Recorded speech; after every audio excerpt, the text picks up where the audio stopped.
Fé na Mesa podcast começando e que alegria te receber aqui nessa mesa tão especial, onde a gente tem compartilhado muitas histórias e Deus tem liberado muitos ensinamentos da parte dele para todos nós. E eu quero dar as boas-vindas ao Espírito Santo, que é o dono de tudo, ele que conduz tudo, ele que prepara tudo, nós só estamos aqui sendo usadas como um instrumento dele. E eu quero dar as boas-vindas a você que está sempre ligada conosco, não perde um episódio. A gente tem recebido tantos testemunhos, tantos feedbacks muito interessantes, muito legais, de pessoas que têm assistido, que têm virado chaves, que têm assim, começado a viver transformação. E isso é muito prazeroso para nós. E para você que está aí a primeira vez, não deixa de assistir os outros episódios, porque eu tenho certeza que a tua fé vai ser fortalecida, a tua vida vai ser edificada. E hoje começa um novo tempo, uma nova fase, uma nova temporada do Fé na Mesa, onde a gente vai estar trabalhando temas específicos, porque a gente acredita que Deus ele quer nos instruir sobre a sua verdade, e ele deixou aqui na Terra para todos nós inteligência, sabedoria do alto. Então, existem temas muito pertinentes para esse tempo, para essa hora, e eu tenho certeza que você vai ser alcançado com esses temas e tua vida vai ser muito impactada.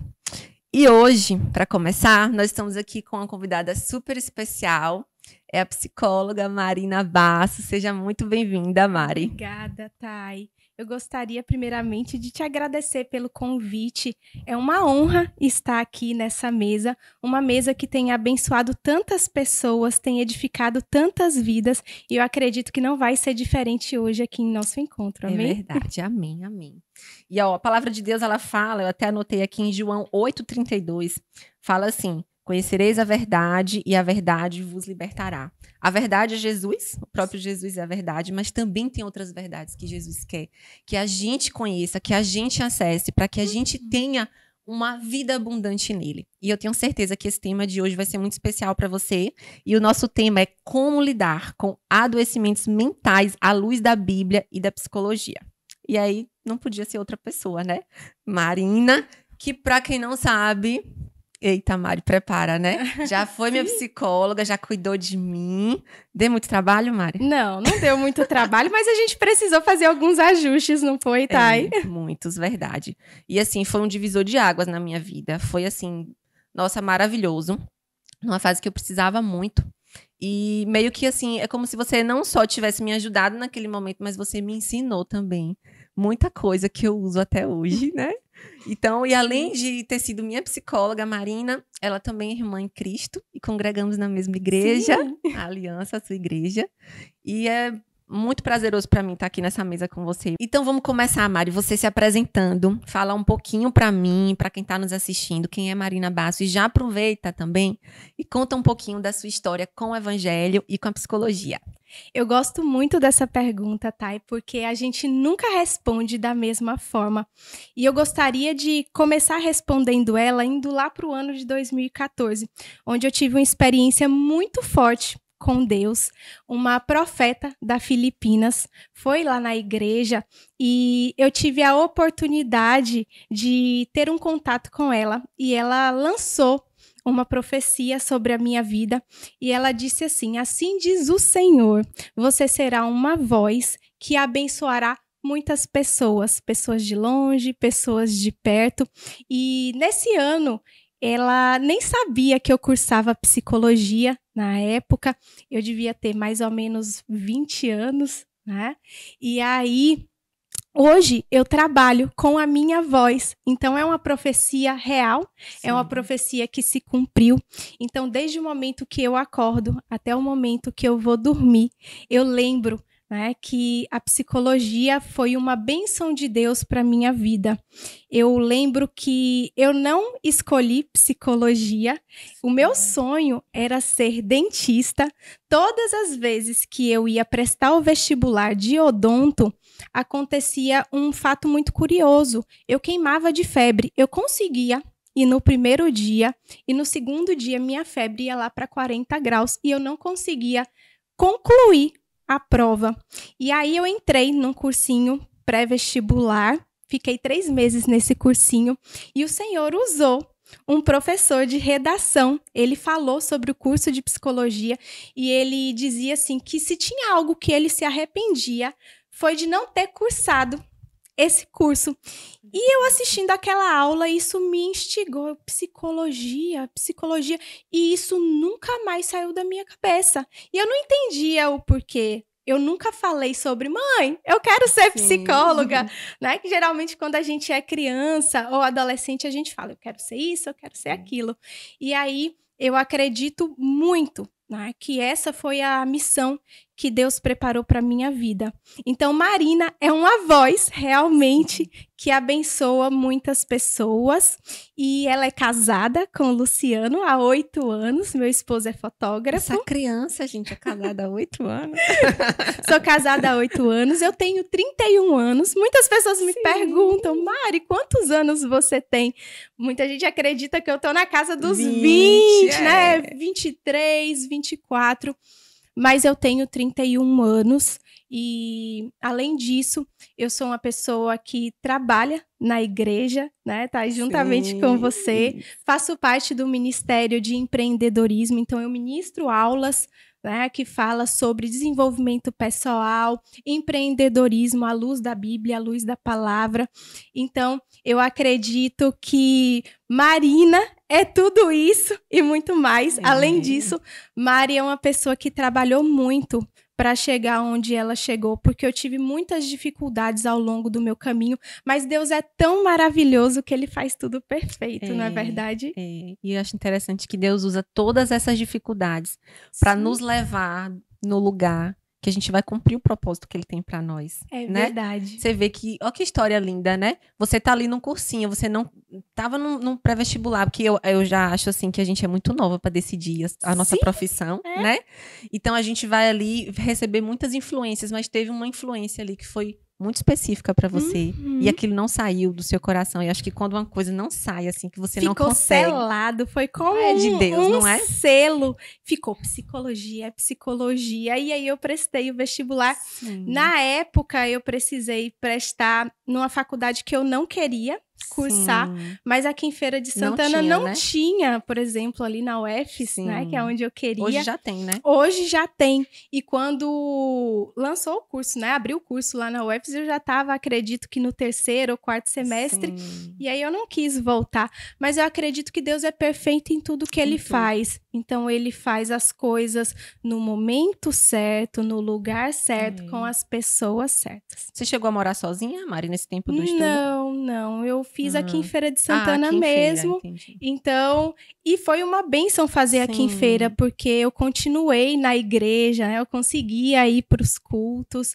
Então, eu acredito mesmo que foi tudo providenciado pelo Senhor para que eu chegasse até aqui agora. Às vezes a gente não entende algumas coisas, né? Mas assim, tudo... Eu brinco e falo assim, Deus tem um quebra-cabeça. Não que as coisas com Deus seja difícil de entender e de montar, mas assim, cada pecinha da vida da gente, uma hora a gente vai juntando.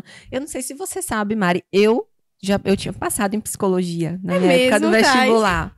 Foi. Eu fiz enfermagem aqui na UFES e tinha feito psicologia na UFBA. E eu queria muito morar em Salvador. Na idade, queria ir para Salvador, queria sair de casa e tal. Minha irmã já morava lá. E aí... passei nos dois e precisava decidir qual lugar ia ficar. Eu não conhecia o Senhor na época, eu não tinha como pedir a direção de Deus e sentir paz e tal, então eu fui movida a muitas coisas, mas assim, eu acredito que foi, assim, de fato uma direção de Deus eu ter ficado aqui em Feira e eu ter feito enfermagem no lugar de psicologia. Não que eu não fosse uma boa psicóloga se eu tivesse me formado, mas assim, talvez não era para eu estar em Salvador, morando em outra cidade. Talvez Deus me livrou de muitas coisas, né, que poderiam me distanciar dele. Não sei, a gente nunca sabe, né? Mas o quebra-cabeça de Deus é perfeito. Eu poderia ser sua colega hoje também. Olha só, eu ia adorar ter você como colega de profissão. E eu amo, assim, sabe? É uma área que eu super valorizo, que eu acho, assim, que a gente precisa utilizar. Já acabou aquela história de que quem vai para psicóloga é doido, quem vai para psiquiatra é doido. Acabou isso. Hoje a gente consegue ter esse entendimento que são áreas muito importantes, que têm desenvolvido muitos estudos e que têm tido muitas ferramentas para ajudar as pessoas. a psicologia ela tem muitas ferramentas, né, que nos ajudam, principalmente no nosso desenvolvimento pessoal, na organização da rotina, em gestão do tempo. Então, tem muita coisa maravilhosa, né? Muita. Às vezes a gente acha assim, eu vou procurar uma psicóloga só se eu tiver com uma ansiedade, um grau muito forte, alguma coisa assim. Eu lembro que eu lhe procurei mesmo porque parecia que as minhas ideias estavam desorganizadas. E olha, eu me lembrei aqui agora de uma situação que aconteceu comigo na minha época do vestibular. Eu vou contar porque é interessante isso, viu? No segundo ano, eu estudei numa escola que era muito puxada aqui em Feira. Cobrava muito e, assim, gerava na gente uma autocobrança muito grande de que você precisa passar de primeira no vestibular e tal, assim, aquela loucura. E aí, quando eu era segundo ano do ensino médio, eu quis fazer um vestibular que tinha uma concorrência baixa, mas eu queria para passar. Gente, acredite, eu perdi nesse vestibular e eu fui eliminada por redação. Fui eliminada por redação. E eu gosto de contar essa história porque depois a gente começa a entender o porquê que Deus permite algumas coisas. E aí eu fiquei arrasada. Mari, eu fiquei arrasada, eu chorava, eu me sentia pior das alunas, eu via outros colegas passando, me comparava, e foi terrível aquela fase pra mim. E aí minha mãe falou assim, não, filha, você, no que vem, quando você for terceiro ano, você vai fazer um curso de redação. Eu vou falar o curso porque eu tenho uma eterna gratidão pro Glória, da oficina de redação, e eu fiz um ano inteiro. E olha como são as coisas. Ela teve tanto cuidado comigo que no início do curso ela sentava comigo e aí ela falava assim, Thaís, você tem boas ideias, mas você não está organizando elas. Você não consegue organizar suas ideias. E ela me ajudou, mas ela foi assim, colou mesmo comigo. E uma orientação ela me deu, procure um psicólogo. E eu procurei um psicólogo. E no final, para você ver a importância, né, de você seguir uma orientação, um conselho, de você procurar uma ajuda profissional. E aí ela fazia um concurso de melhor redator do ano. Então, só para resumir essa história, eu ganhei uma televisão no final do ano como melhor redatora do curso. Olha aí, que Acredite, maravilha. olha que superação, né? Sim. E eu, no vestibular que eu passei aqui na UFES de Enfermagem, eu passei em primeiro lugar por causa da redação. Se não fosse a redação, eu não tinha passado em primeiro lugar. E aí eu consegui, assim, eu consigo entender, né, como Deus faz as coisas. Hoje eu amo escrever, hoje eu amo me comunicar, eu amo falar, mas é porque aquilo poderia ter sido travado por aquela experiência ruim que eu tive. Mas eu tive uma pessoa no meio do caminho que foi usada por Deus para me procurar uma ajuda profissional. Eu não conhecia o Senhor, eu não tinha como também procurar ajuda de Deus, tinha que procurar uma ajuda só do profissional mesmo. E me ajudou. Então foram profissionais que me ajudaram ali naquele... E, nossa, eu olho para trás e falo assim, hoje eu entendo porque eu precisei passar por aquilo. E né? muitas vezes, Thay, a gente não consegue se organizar porque a gente acredita que tudo é prioridade. A gente fica tão cheio de informações, né? Tudo é prioridade, tudo é urgente.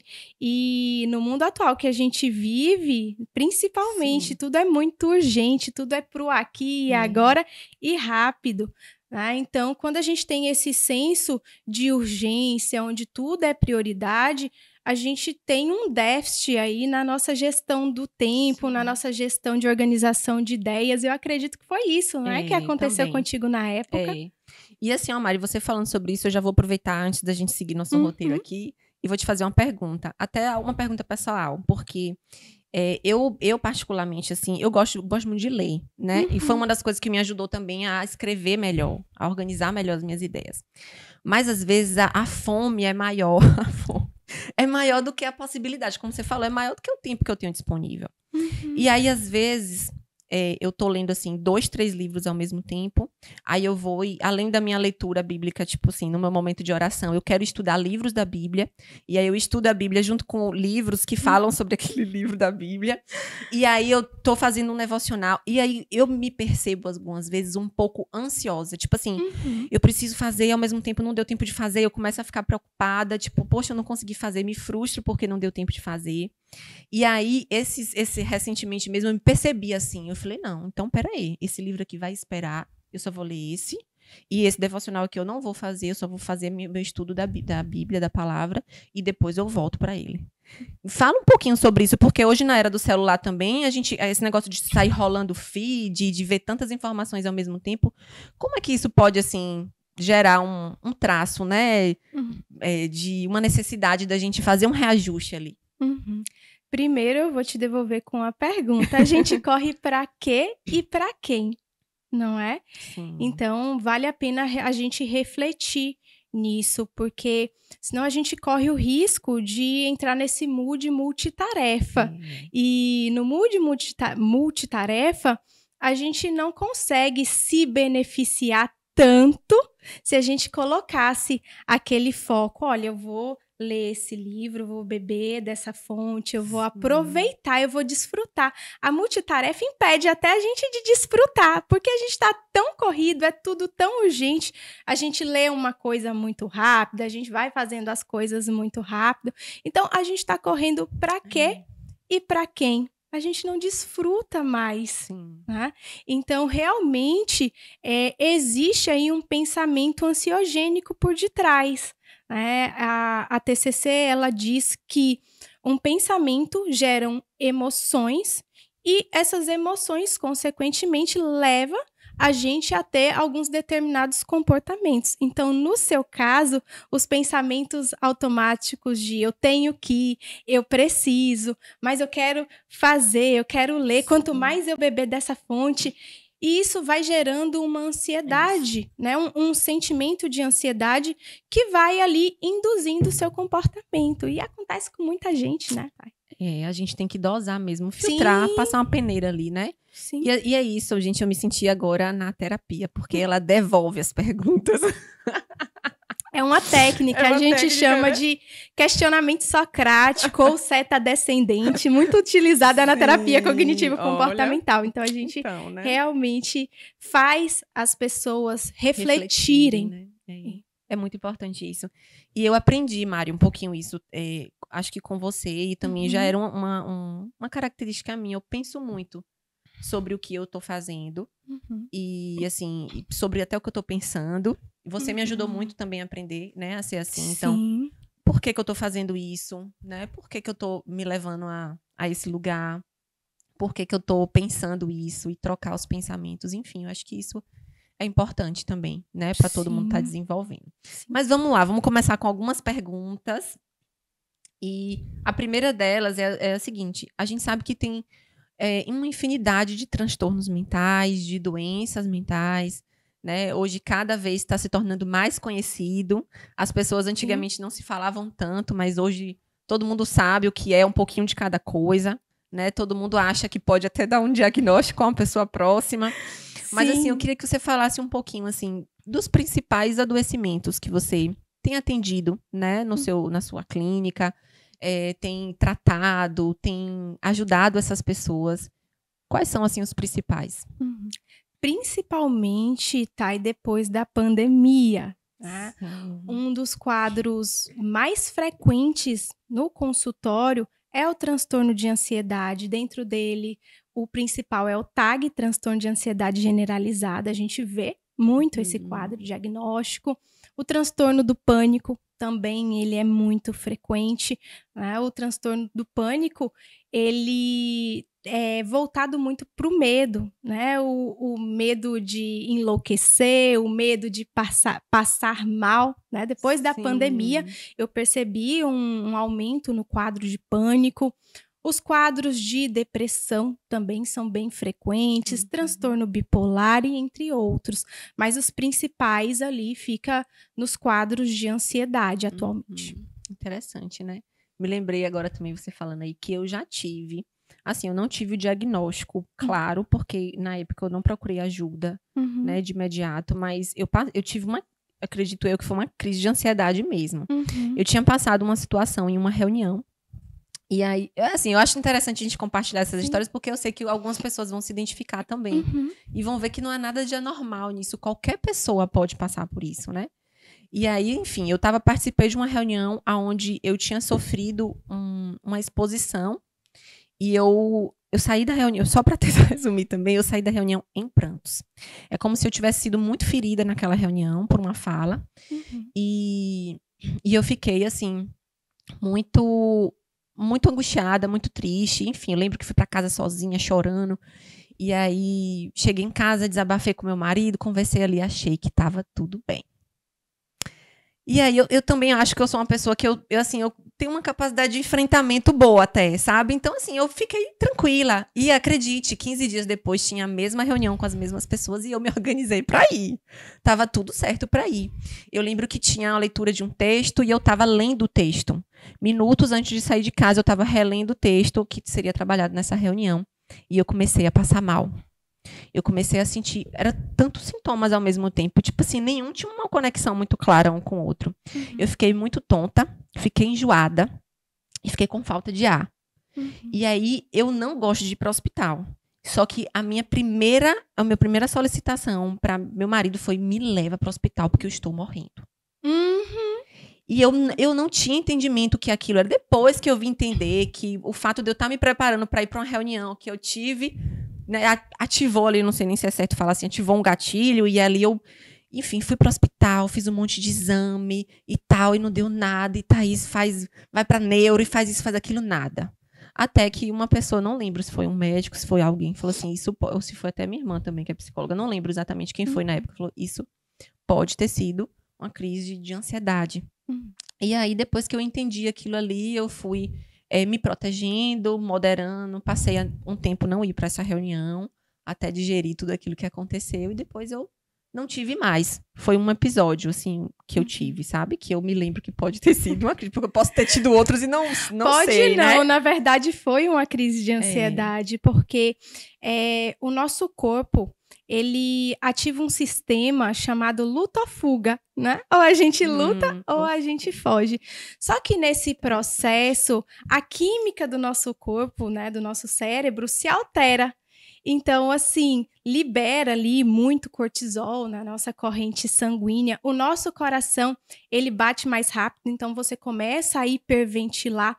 Só que quando você hiperventila, vem a falta de ar porque você não consegue respirar de uma forma completa. E se você não consegue respirar de uma forma completa, o seu cérebro ele começa a ficar com a oxigenação um pouquinho baixa. Então vem essa sensação de tontura, de vertigem, né? Que as pessoas reclamam muito quando passam por uma crise de ansiedade. Então é por conta desse sistema, né? De luta ou fuga. É interessante, Sim. né? E assim, eu acho que agora, cada vez mais, os profissionais, até profissionais de emergência, estão conseguindo identificar um pouco melhor, né, Mari? Porque eu acho que antes era mais difícil até. Era pouco trabalhado, pouco falado também, não sei. Muita gente, quando passa por uma crise ali de ansiedade, acredita que está infartando, né? Porque é uma pressão muito grande aqui, uma sensação de angústia, de aperto no peito. Não é uma sensação nada gostosa, né? Só quem passa ou já passou por isso sabe o quão desconfortável né? Uma crise de ansiedade. E não é frescura, né, Mari? É interessante a gente falar sobre isso, porque às vezes você pode estar com alguém, ou até você pode ter alguém que esteja desenvolvendo sintomas e falar assim, tá inventando, ou é uma frescura, é um piti. E não é, né? Não é, principalmente porque funciona mais ou menos assim.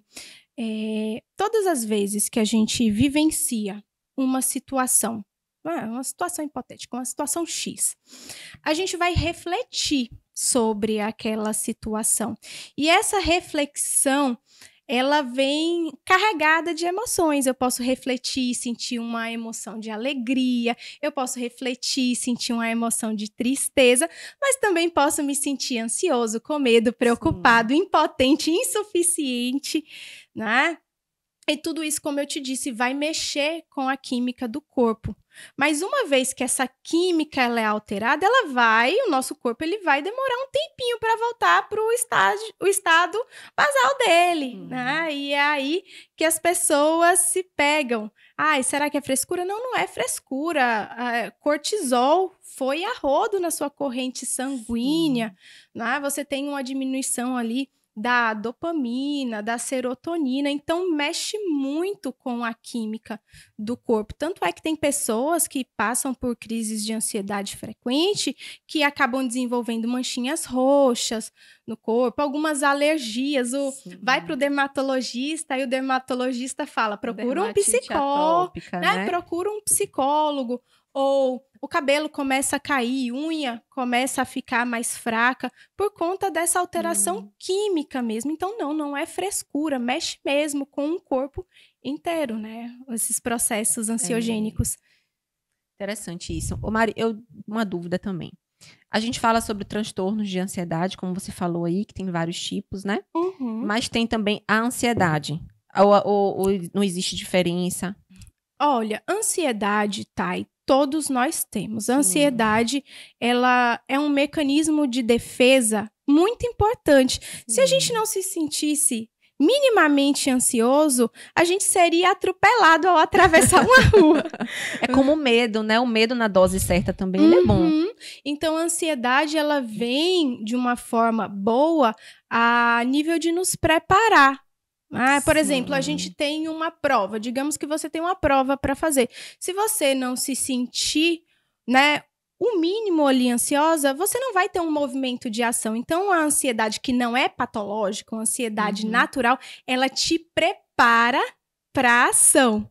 Né? Já a ansiedade patológica, ela te paralisa, porque ela é regada de medo, regada de preocupação, e todas as vezes que a gente sente um medo, a gente trava ali naquele processo. Então, assim, medo, eu digo para os meus pacientes que é uma palavrinha de 4 letras, mas que tem um poder absurdo de travar a nossa vida. É verdade. Tá? Então, existe uma ansiedade natural, que a gente vem com ela, e para a gente se livrar dela só se a gente morrer, né? Mas existe essa ansiedade que é patológica e que, se a gente não trata, ela destrói com os nossos sonhos e com os nossos projetos. Inclusive, a própria Bíblia fala sobre ansiedade. Sim. Né? Alguns versículos falam que a gente precisa lançar a nossa ansiedade sobre o Senhor. Fala um pouquinho sobre isso, Mari, pra gente. Não andei-vos ansiosos com coisa alguma. Né? Eu gosto muito de trazer uma reflexão para os meus pacientes, né, que ficam muito ali no futuro, né? Tem um excesso muito grande de futuro. Eu digo para eles que o futuro, ele existe no sentido de ser um farol, um guia. Quando o Senhor na Bíblia se refere ao futuro, ele quer nos direcionar a uma esperança. Olha, calma, tem esperança, olha o farol. Tá? Mas assim, na prática mesmo, o futuro ele não existe. Você já parou para pensar nisso? Porque o futuro ele sempre será o nosso presente. Olha como isso é interessante. Ontem, né, é o nosso passado. Só que quando a gente estava vivendo ontem, hoje era o nosso futuro. Só que a gente só vive o futuro no aqui e no agora. Por isso que o Senhor vai dizer, não andei-vos ansiosos com coisa alguma. Basta o seu mal a cada dia. Entende como isso Viver é um valioso? Dia de cada vez. E essa ansiedade, assim, desse excesso de pensamento no futuro, é o que gera preocupação, o medo vem muito forte às vezes, né? Porque você pensa que algo no futuro não vai dar certo, por exemplo. Aí vem um medo, né? E aí você trava. Então... Sim.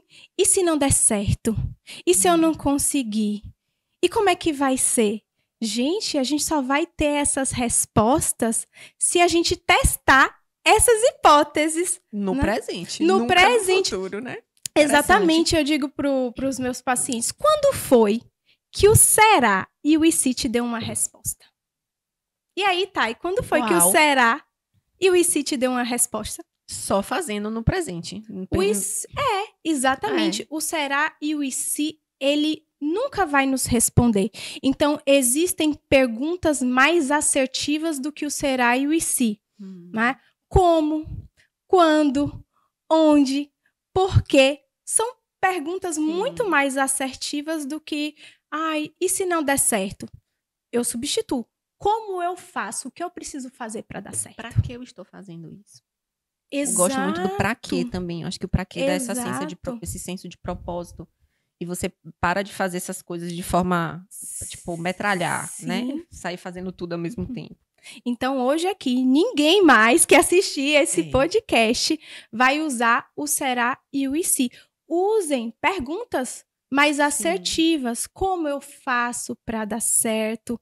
Por que eu estou fazendo o que eu estou fazendo? Qual é o objetivo em fazer o que eu estou fazendo? Esse pensamento, ele me ajuda? Esse pensamento me atrapalha? Sim. Muito mais assertivo, Isso. né? E eficaz. Então, essa já é uma ferramenta que você está nos ensinando aqui. Sim. De lidar com a ansiedade, lidar com o medo, porque vai existir. Como você falou, existe também para nos proteger, para nos preparar para algo, né? Mas a gente precisa usar de forma inteligente, de forma estratégica, cautelosa, para usar a nosso favor e não contra a gente, né? Exatamente. E se tratando de ansiedade, principalmente ansiedade patológica, a gente precisa entender que a exposição sempre será o melhor caminho. Mas como é que a gente trata ansiedade, um quadro de transtorno de ansiedade? A gente trata com reestruturação cognitiva, né? A reestruturação ali dos pensamentos, e aí envolve crenças nucleares, crenças intermediárias, pensamentos automáticos. Depois disso, a gente começa a trabalhar dessensibilização sistemática. O que é isso? Técnica de exposição. Claro que a gente não vai expor o nosso paciente a um objeto fóbico de vez. A gente vai expondo gradativamente. Digamos que, Thay, o seu medo principal seja de quarto escuro. Mari, eu vim para terapia porque eu morro de medo de quarto escuro. Como é que você acha que você venceria esse medo sem estar no quarto escuro? É impossível. Então, hoje em dia, eu vejo que as pessoas, elas querem vencer um quadro de ansiedade sem se expor. Fugindo, né, daquilo que está gerando. Exatamente, um movimento, a gente chama isso de movimento de esquiva, né? Fazendo uma esquiva.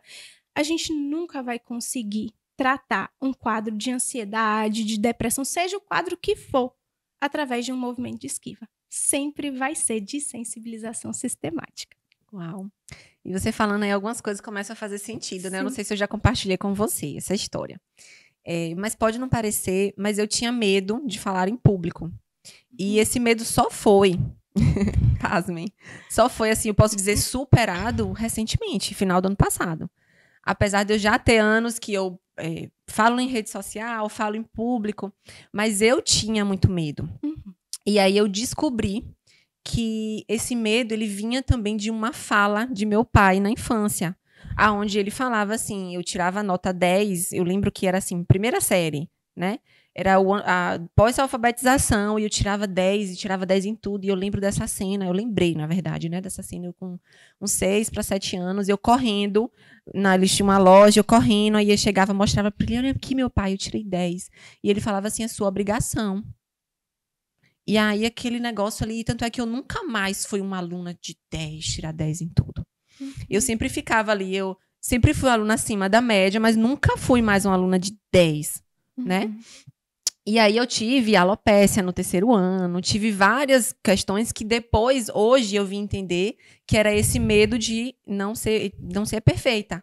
Né? Porque ali tinha gerado uma expectativa, era minha obrigação ser perfeita. E não tinha uma validação também, né? Muito bem, filha. Fico teve. Muito feliz por você ter alcançado esse Ele resultado. fez aquilo achando que estava fazendo bom, certo? Foi o que ele tinha pra mim, talvez porque ele reproduziu. Mas eu entendi, Mari, que aquilo me fazia ter um medo quando eu fazia as coisas, principalmente para Deus. Porque Deus é o nosso pai. E a gente acaba fazendo essa relação da paternidade de Deus com a nossa paternidade da terra. E ali, aquela expectativa do meu pai de eu ser, né, tirar 10, ou seja, de eu ser perfeita, é como se eu estivesse transferindo aquilo para Deus. Então, gente, era assim, eu não sei se isso é caracterizado como um pânico, mas era nível de ter dor de barriga, de suar frio, de ficar gelada mesmo. Quem pegava na minha mão antes de eu subir no altar na igreja, minha mão estava gelada. Depois que eu descia, minha mão estava quente. Então, assim, mas eu, com esse meu desejo de agradar a Deus e de dar sim para Deus, eu fui enfrentando aquilo, eu fui fazendo o que Deus me chamava para fazer, mesmo com medo. Sim. E eu experimentei essa cura, fazendo. Assim, não foi com uma profissional, não foi, né, buscando essa ajuda, poderia ter sido até muito mais rápido, se eu tivesse está fazendo terapia Sim. com você ainda, né? Mas assim, foi um processo também natural. E agora você falando, eu entendo. Então eu fui exposta àquelas situações de medo. Uhum. Era como se era como se Deus fosse me dar 10, 9 ou 8. E na verdade não é isso, né? Deus não tá ali com a plaquinha para dar nota pra gente. Sim. Ele tá ali como um pai. Né, como um pai que acolhe, um pai perfeito. É diferente do nosso pai da terra, que tem falhas, como todos nós temos. Sim, né? sim. Então, assim, eu fui sendo exposta e hoje eu posso falar, assim, sinto frio na barriga, como a gente estava falando aqui. Antes de começar, eu fico com frio na barriga aqui. Antes de subir no altar, eu fico com frio na barriga, eu me preparo e tudo mais. Mas eu não tenho aquele medo que me gerava tantas questões físicas. Porque você já naturalizou. Então, você já sabe que, embora eu tenha um frio na barriga, essa sensação ela vai passar. Ela não é duradoura, não vai ser para sempre. E muitas pessoas, quando têm crises de ansiedade, sofrem ali de ansiedade, acredita que essa emoção é interminável. Isso não é verdade. Eu acredito não. Eu sei que um pico de ansiedade vai durar aí no máximo 25 minutos. Tá? Então, o interessante é você se expor para que você naturalize aquilo. E lembrando que ninguém nasce pronto, né? Tá? E a gente nasce nu, sem saber falar, sem saber andar. Imagina o que seria de nós se a gente, enquanto era criança, a gente tivesse desistido nas primeiras quedas.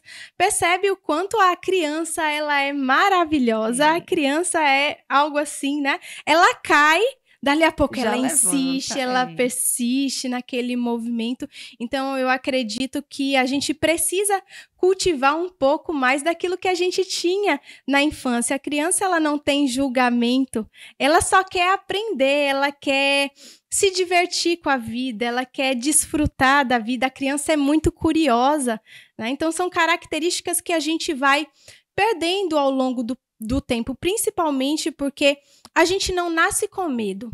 Esse medo ele é aprendido, através de falas, através de transferências de alguns adultos. Menino, não corre, você vai cair. Sim. Aí a criança fica, eu não posso correr porque eu vou cair. E se eu cair, isso é um problema. Então é melhor eu ficar aqui sentadinho, quieto, porque aí eu me privo de passar por esses desafios. E a gente vai colecionando 1, 2, 3, né? Meu Deus, é muito complexo isso. Desses pensamentos. E aí, quando a gente vê na fase adulta, estamos ali praticamente paralisados por conta, né, dessas transferências aí de pessoas que eram próximas da gente. Falamos muito de ansiedade. Você acha que tem mais algo para falar de ansiedade que as pessoas precisam conhecer, saber? Acho que você entregou ferramentas bem poderosas aí para a gente entender que a gente também não pode achar que a gente nunca vai ter ansiedade, até porque isso pode até gerar uma ansiedade também, né? Porque a gente vai se perceber sendo ansioso. Né? Então, você trouxe essas ferramentas aí das perguntas, de se questionar, né? Ao invés do e se não, de mudar essas perguntas. Tem também a questão da palavra, da gente estar se alimentando da palavra de Deus. Então, tem muitos versículos que falam sobre medo, sobre ansiedade, que a gente pode estar meditando neles também, né, Mari? Interessante fazer isso, né? Vale a pena dizer que qualquer quadro, né, qualquer transtorno, qualquer traço, ele é multifatorial. Sim. O que isso quer dizer? A gente não pode dizer que foi uma determinada situação que desencadeou tudo aquilo, né? Tem questões genéticas, culturais, do nosso ambiente, da nossa biologia, que, né, faz com que um quadro diagnóstico seja manifesto. Mas se o seu caso, né, for ansiedade, depressão, a primeira coisa que você precisa começar a avaliar é a sua linha de raciocínio. Né? Como é que andam os meus pensamentos? Porque, assim, a gente tem pensamentos ao longo do nosso dia e a gente não questiona. A gente simplesmente acolhe aquele pensamento de desesperança, aquele pensamento de medo, de preocupação, que é mais ansiogênico, sem nem questionar, sem nem buscar evidências. Tá? Então, assim, você perguntou, né, se tinha alguma coisa mais que eu queria falar, seria esse ponto. reflita mais sobre a sua linha de raciocínio. A palavra de Deus vai dizer o quê? Que, através do apóstolo Paulo, que nós não devemos, né, ficar preso ao pensamento, a linha de raciocínio desse mundo, Sim. mas para que a gente seja transformado ali pela renovação da nossa mente. Eu acredito que esse é o ponto mais comum, né, da palavra de Deus. Sim. Com a terapia cognitivo-comportamental, porque eu já disse aqui mais cedo, né, que um pensamento desencadeia uma emoção que vai desencadear, vai manipular ali, de certa forma, o seu comportamento. Então, se a gente cultiva pensamentos mais saudáveis, pensamentos de curiosidade em relação à nossa vida, por que eu tô ansioso? Por que eu tô triste? O que foi que mexeu comigo? Se a gente encara isso com mais curiosidade e se a gente reestrutura, se a gente reformula a nossa linha de raciocínio, consequentemente, a gente vai se beneficiar em relação a isso. E se você é ansioso, por favor, não foque na sua ansiedade. Porque quanto mais você foca, maior ela fica. É como se fosse uma lupa. Você colocar uma lupa ali na formiguinha. Né? Vai crescendo. E você tem a sensação de que não consegue ter controle daquilo. E eu gosto de dizer que emoções não é pra gente controlar, é pra gente lidar, né? Porque uma vez que ela é desencadeada, ela é desencadeada. Então, não controle, tente lidar com aquilo, tente entender, olhe pra você com curiosidade. O ser humano é tão fantástico, por que a gente olha pra gente se recriminando tanto, se cobrando tanto, né? Exatamente, ao invés de olhar com esse olhar mais curioso, mais benevolente, mais paciente. A gente tá faltando paciência da gente com a gente mesma, né? Isso, é verdade. E assim, Mari, eu me perdi no meu pensamento, Jesus amado. Eu ia falar uma coisa aqui em relação a isso aí que você falou. Ah, lembrei. Enfim, eu lembrei, você falando aí agora, lembrei que você até me ensinou a fazer um caminho de volta. Então, pode ser também uma estratégia para as pessoas estarem utilizando. Então, assim, eu tive um comportamento e aí eu pensar sobre aquilo. O que foi que eu senti antes de eu me comportar daquela forma? Então, normalmente a gente pode ter comportamentos que a gente não gosta, que a gente depois se sente frustrada, triste com a gente mesmo por ter cometido. E aí eu faço, então, esse caminho de volta. O que foi que eu senti para eu me comportar daquela forma? E aí eu vou mais além. Então, o que foi que eu pensei antes de sentir isso? E aí a gente chega no ponto-chave de identificar a raiz de alguns comportamentos que às vezes fica tão repetitivo, né? E aí, quando a gente passa a ter esse olhar pra gente fazer esse caminho de volta, eu imagino que as coisas ficam mais fáceis de serem compreendidas e de lidar com esses sentimentos, né? Na verdade, sou uma boa aluna, não sou? É uma boa aluna. Paciente. Isso aí que você tá falando é uma técnica da TCC chamada RPD, né? Reestruturação de pensamento disfuncional. Então, na verdade, ela inicia com situação, pensamento, emoção, comportamento e depois checagem das evidências. Mas tem pessoas que têm dificuldade em fazer o processo como ele é, né? E você era uma dessas pessoas que tinha essa dificuldade. O que eu pensei? E aí, na época, eu lembro que eu te sugeri, então vamos, que tal fazer o caminho inverso? Isso funcionou super. Muito. Então, é uma das principais técnicas aí da terapia cognitivo-comportamental.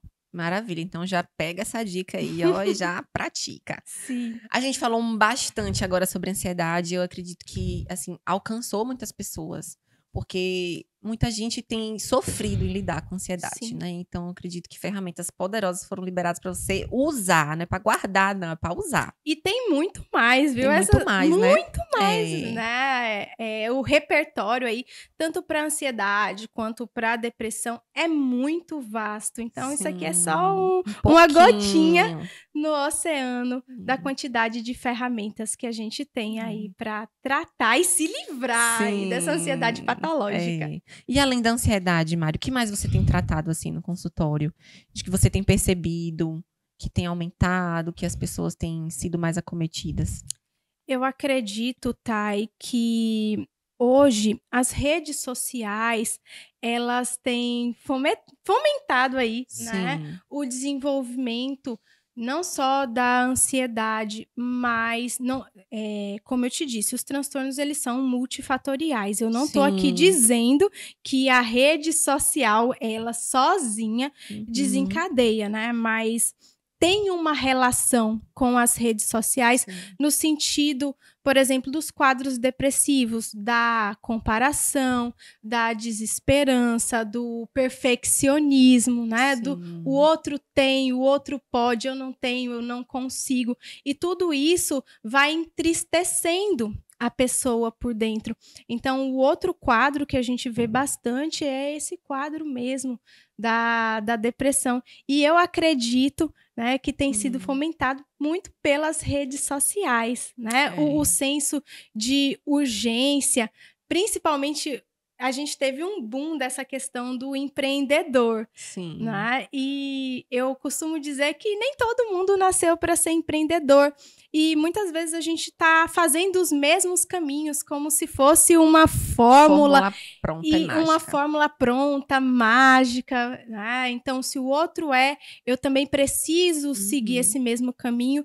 E nem sempre a gente tem as mesmas habilidades, né? Eu acredito que o Senhor colocou habilidades diferentes, dons diferentes em cada pessoa, né? E quando a gente olha pra gente e vê que o que nós temos é diferente do outro, a gente se entristece, porque a gente queria, muitas vezes, aquela habilidade que é do outro.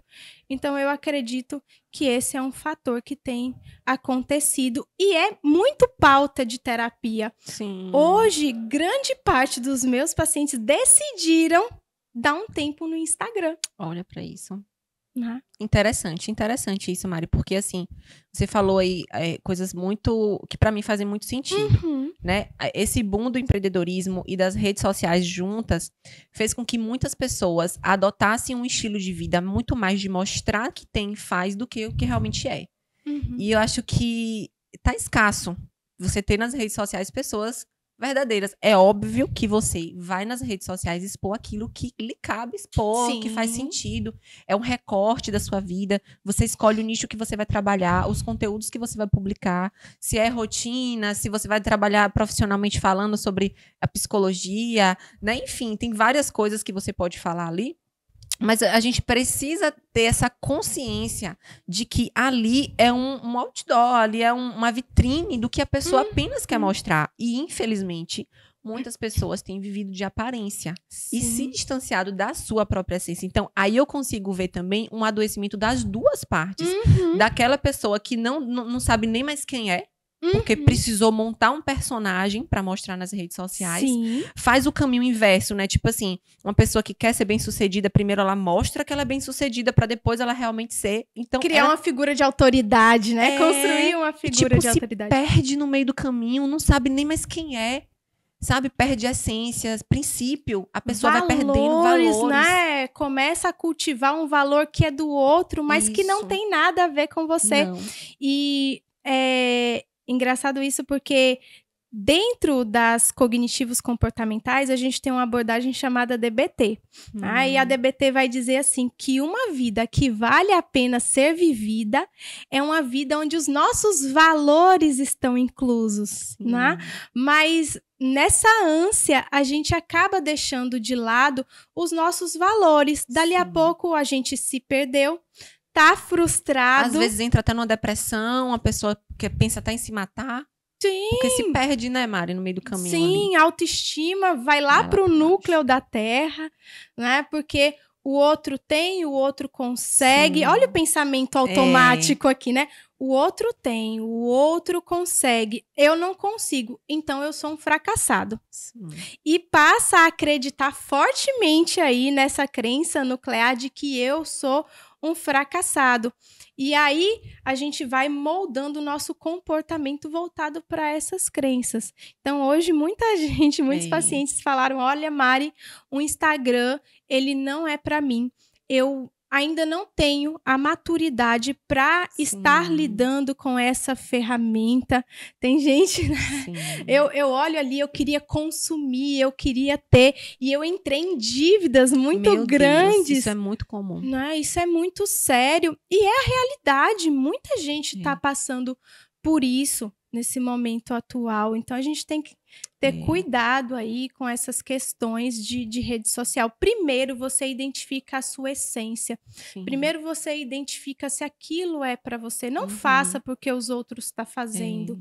Não dá para seguir a manada ali, ó. Tá todo mundo fazendo, eu vou fazer também. Todo mundo eu você também. Hoje em dia, não falando mal, mas assim, hoje em dia a gente tem muitos palestrantes motivacionais e de inteligência emocional, que é uma ferramenta, eu acredito, maravilhosa, mas é uma ferramenta que precisa ser utilizada pelas pessoas na hora certa, do jeito certo. Exatamente. Porque também pode a pessoa que está consumindo aquele conteúdo ali daquelas palestras motivacionais passar do ponto. Né? Então, aquela pessoa diz que eu preciso fazer isso, então eu tenho que fazer isso aqui a custo de qualquer coisa, senão eu não vou ser bem-sucedida. É muito fantasioso, porque na terapia a gente traz a questão de que é um processo. E o processo, ele não é da noite pro dia. Sim. Né? Diferente dessas palestras motivacionais. Pense que você vai conseguir. Na hora. Né? Mentaliza. Né? Vai dar certo, confia. E muitas vezes não dá. Porque existem muitas coisas lá atrás que não foram tratadas. Sim. Né? E é como se a gente estivesse forçando um sim de Deus. Sim. Né? A gente quer forçar a porta ali a qualquer custo. Então, eu acredito que a gente precisa respeitar muito o nosso processo e entender que não é para todo mundo. Aquilo ali não é para todo mundo. As habilidades também, tem algumas pessoas que têm algumas habilidades que você não vai ter. E tá tudo bem, né? Existem pessoas que são mais extrovertidas, tem pessoas que são mais introspectivas. Existe um problema em ser introspectivo? Não. Mas eu posso melhorar? Pode, mas você também não vai conseguir dar um giro de 360 graus, porque a gente está falando de personalidade. Então, são traços de personalidade que a gente não... É difícil fazer um giro de 180, que dirá um giro de 360. Então, assim, eu acredito que a gente precisa aprender um pouquinho mais sobre a gente, sobre os nossos traços aí de personalidade e utilizar isso a nosso favor. Né? Ao invés de ficar criticando, querendo mudar quem a gente é a qualquer custo, porque eu penso assim, que Deus colocou uma essência tão preciosa. Na gente. Somos tão diferentes. Deus é tão criativo, né, Mari? Eu fico contemplando isso. Eu tenho 2 filhas educadas e criadas na mesma casa, pela mesma família, da mesma forma, e são tão diferentes. E quando eu olho para elas, eu consigo contemplar isso. Meu Deus, há uma essência tão preciosa do Senhor em cada uma delas. E tá tudo certo.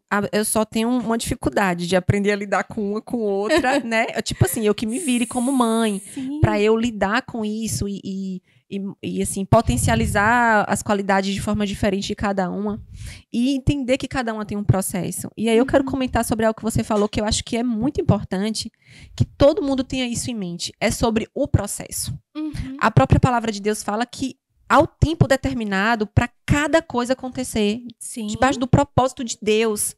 Então, assim, às vezes Deus libera uma promessa. Eu costumo muito falar isso para as pessoas que estão próximas a mim. Uma pessoa profetizou sobre a sua vida, como você contou, que o profeta falou para você. E aí vem aquela vontade de viver aquilo instantaneamente e a pessoa não se prepara para o processo. Não se prepara para, na verdade, não vive o processo para se preparar para aquela promessa. Então, hoje eu entendo que eu não posso querer adiantar o tempo de Deus. O tempo de Deus, só Deus sabe. Eu não tenho como determinar o tempo de Deus. O que é que eu posso fazer? Me submeter ao processo de preparação para que aquilo aconteça. Então, se eu tenho uma promessa de Deus para minha vida, seja lá como ela chegou na minha vida, eu preciso viver o processo de preparação. E o processo de preparação nem sempre é fácil, né, Mari? É um processo de reestruturação de pensamentos, é um processo de você mudar comportamentos, de mudar estilo de vida, mudar prioridades. Manter ali guardadinho os valores e os princípios do Senhor para você não se perder. E o que é que a gente observa? Vou dar um exemplo. No mundo cristão mesmo, muitas pessoas querem acelerar esse processo e viver as promessas no tempo errado e acabam se perdendo no meio do caminho.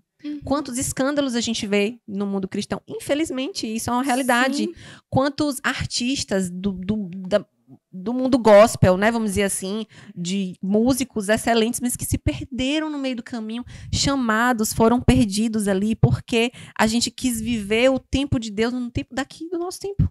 E não é, existe o Kairos, que é o tempo de Deus, existe o Cronos, que é o nosso tempo, e as coisas só devem acontecer junto, quando esses dois tempos, eles estão juntos, ao mesmo tempo. Senão, a coisa certa, eu sempre falo isso, a coisa certa na hora errada, ela se torna uma coisa errada.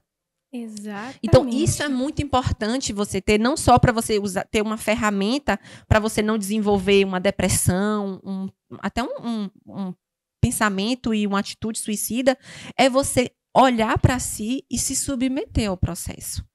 Eu digo que é uma geração imediatista. Eu deixo, gente, as minhas filhas esperar. Eu faço esse exercício, acredite. E assim, às vezes a gente não... Aumentar a tolerância ao desconforto, isso, né? Eu muito faço importante isso de forma intencional com elas, porque elas não gostam de esperar. E eu sei que isso é um traço da nossa geração, eu me incluo nisso também. Só que eu sou a mãe delas e eu tenho a missão de facilitar o processo de evolução delas. Então, o que é que eu faço? Olha, filha, espera um pouquinho. Por exemplo, elas fazem um curso e é interessante que as duas faziam no mesmo horário. E aí precisou mudar. Então, cada uma ia esperar 1 hora de relógio ali, o horário da outra. E aí, de início, até eu fiquei chateada. Eu falei, mas que absurdo, quando eu matriculei não foi assim, eu quero o horário, é melhor que faça as duas ao mesmo tempo, porque eram turmas diferentes, idades diferentes. E aí depois eu parei para refletir, eu falei, não, vai ser bom, vai ser positivo isso. Porque elas vão desenvolver a capacidade de esperar. Então, filha, como é que você pode esperar?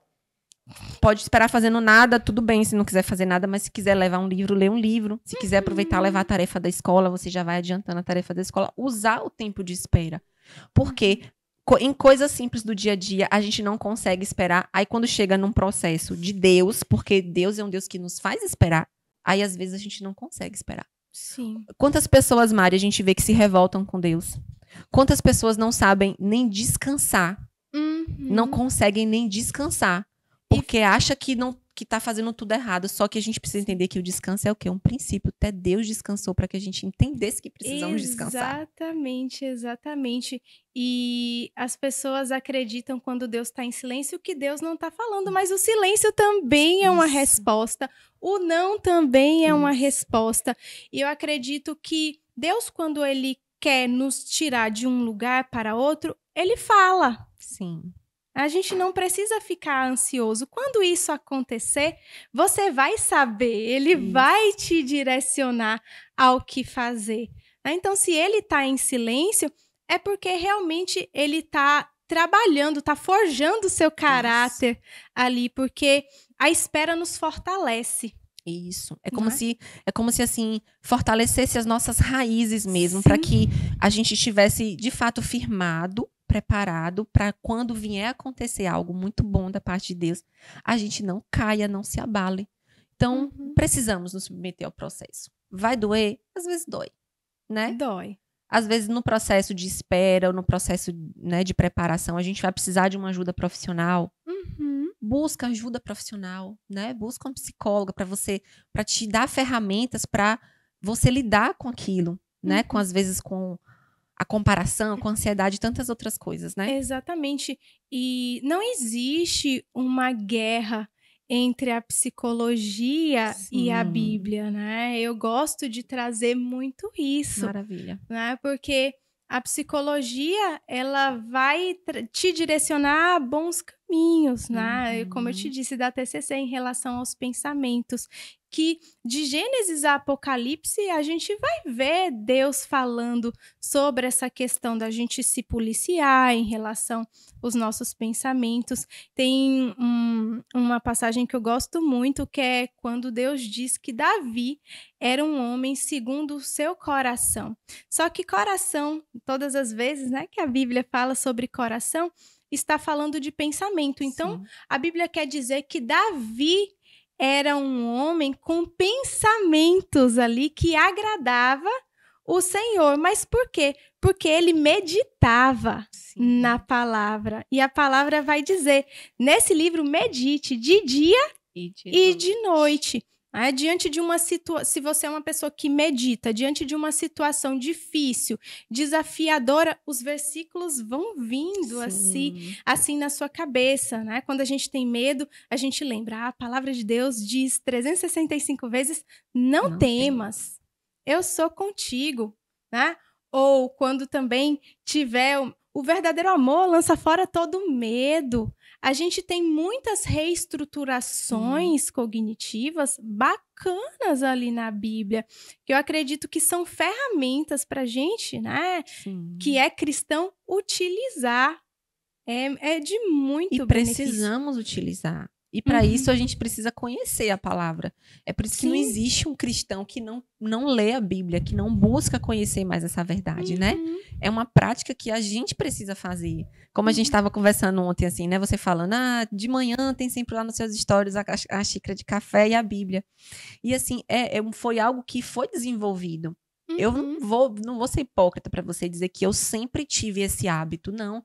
No início você força um pouco a barra mesmo. Você fala, não, eu vou ler porque eu preciso ler, né? Eu preciso criar esse hábito. Depois vai se tornar um hábito e depois vai se tornar uma necessidade. Então, hoje para mim, ler a palavra é uma necessidade. É de fato como um alimento. E me dá essas ferramentas para nos momentos de crise que vão vir, porque a Bíblia fala que vai vir um dia mau.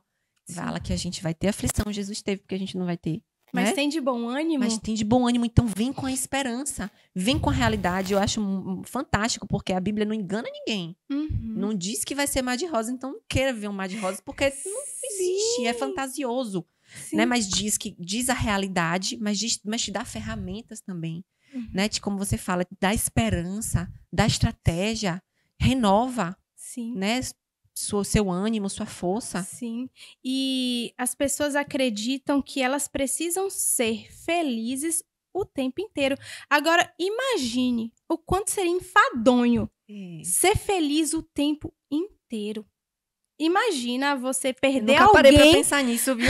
Que complexo. Imagina você perder alguém e você tá feliz.